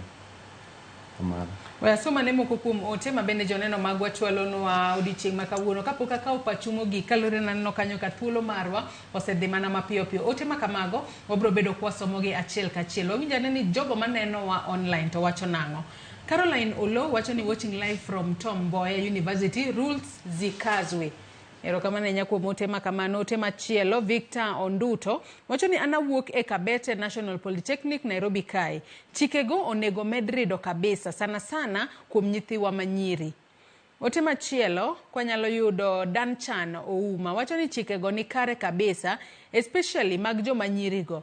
Ere kaka nyako orwako miniskirt, ere kaka itarajia ni ng'ama ochung' mbele ka puonji biro control himself. Mago mana moko kuom pach joneno magwa. Crispin Ogutu bende wacho ni try us in MMU, we can disband the school. Bende mana diera Crizel. Aya Crispin kata kamano National Doyo bende wacho ni onge ratiro kanyo. Mago mana moko kuom paro. Luo Songs News and wacho kanyo ni kata kamano wacho ni kacha oting'o jok madongo. Just imagine ng'ato weyo chiege gi nyithindo adek dala tidwa chike ni orwak gima idwaro. Bedhi nyalore. Mago paro mopogore opogore. Jono Tunge bende wacho ni luore gi timbeni nikech kaka irwakori nyiso pichani kaka de isoma manade to iwuotho ne ji duk, rieko ni ok nena. Mogik kanyo Ricky Rains bende wacho ni nitie lewni moko ma ok owinjore jopuonjre gi orwak sama gin e skul. Koro ber mondo migi uniform. Mano e kaka paro. Bende nyalore adiera ni koro jombalariany girwako uniform. Ponono ketnegi kanyo uniforms mopogore opogore. Joma nyiri ponono rwako rinda gi top. Kata kamano mano mana moko kuom paro ma joneno magwa chwalo okinyi makawuono. Ndang'o mar mondo mi uchwalnwa paro mogik kawaloro twak marwa okinyi makawuono kotudore kod rwakruok e mbalariany. Kalure ni kit kaka ji rwakore sani wang'e ni piny bende dhi kolony. Ponono iwinjo ka janeno moro wacho ni onego bed ni keto uniform. Bende onego ket uniform. Kose mbalariany onego bed ni keto standards mag kit kaka girwakore. Nikech ang'eyo ni nitiere mbalariany mopogore opogore kaka mano mbalariany mano mar Mount Kenya University, Kabarak University, University of Eldoret, Masinde Muliro University. Ma e kinde mokalo ne nitiere rwakruok moko mane gikumo. Giketo standards ma kaka ji onego bed ni rwakore. Onego ketgi kose uweya gino mar my dress, my choice. Achako di Alex. Kachiel gi wachni mogik. Aparo ni nitie rwakruok ma nitie sama ji dhi lecture halls. I think school onego ket ni ok kata ni official, nitie mana kaka rwakruok miniskirt gi ragged gi rasta go. Maybe anya golo rasta nikech maybe mane gima maybe osomo. Anya wacho ni ragged gi skirt ma chieko go. Mago emoningo gi gol sama ji dhi mane classes. To ka ng'ato ni oko dhi e shughuli ne, mago odhi rwako law mohero. Oyiene mondo rwak law mohero. Lakini sama odhi e class, school oningo ket ni onge donjo godo e class sama ji ipuonjo. Yeah.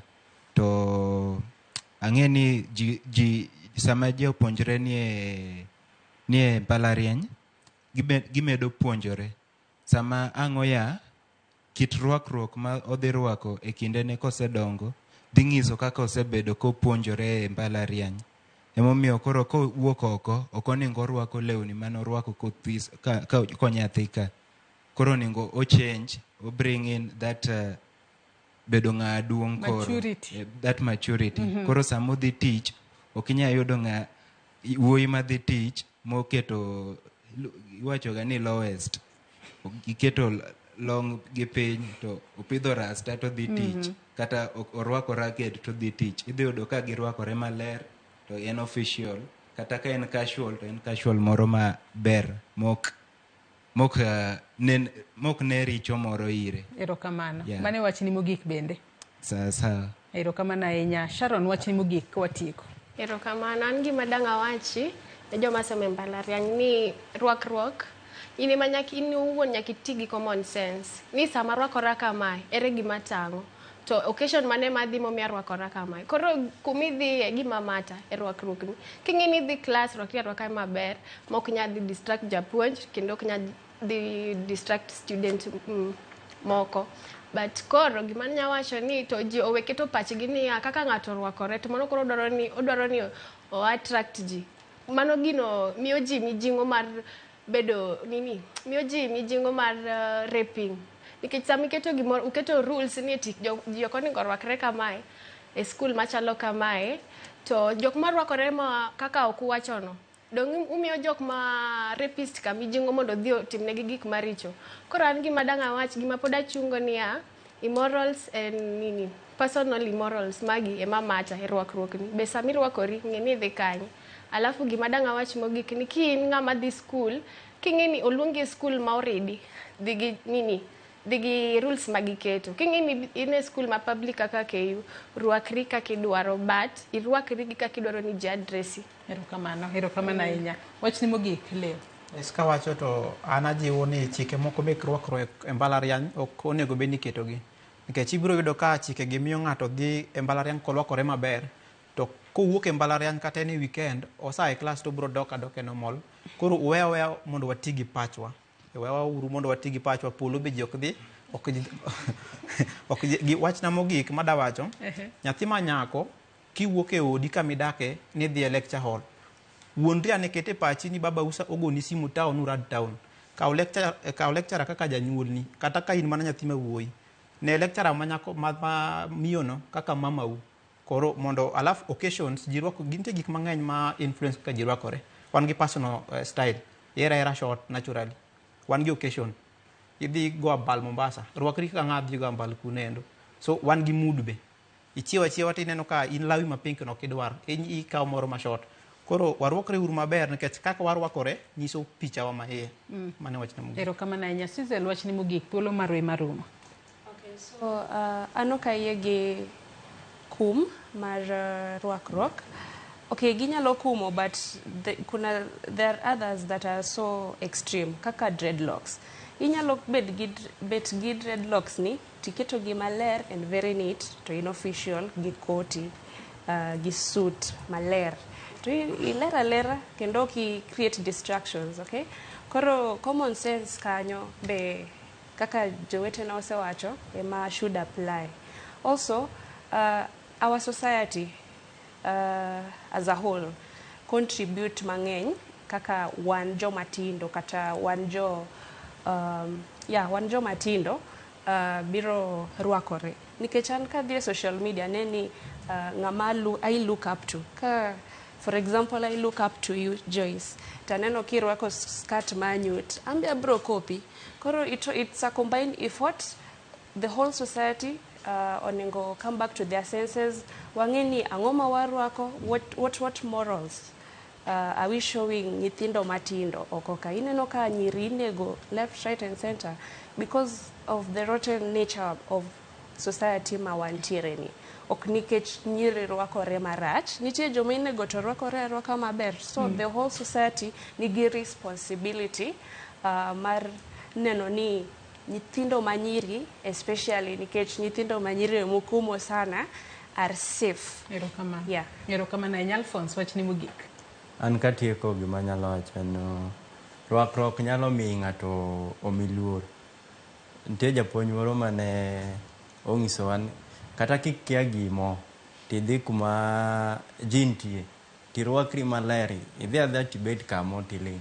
Ng'ato bo neni to notice ni ng'ama orwakre maler ni ng'ani chalne en ng'at mo ma serious.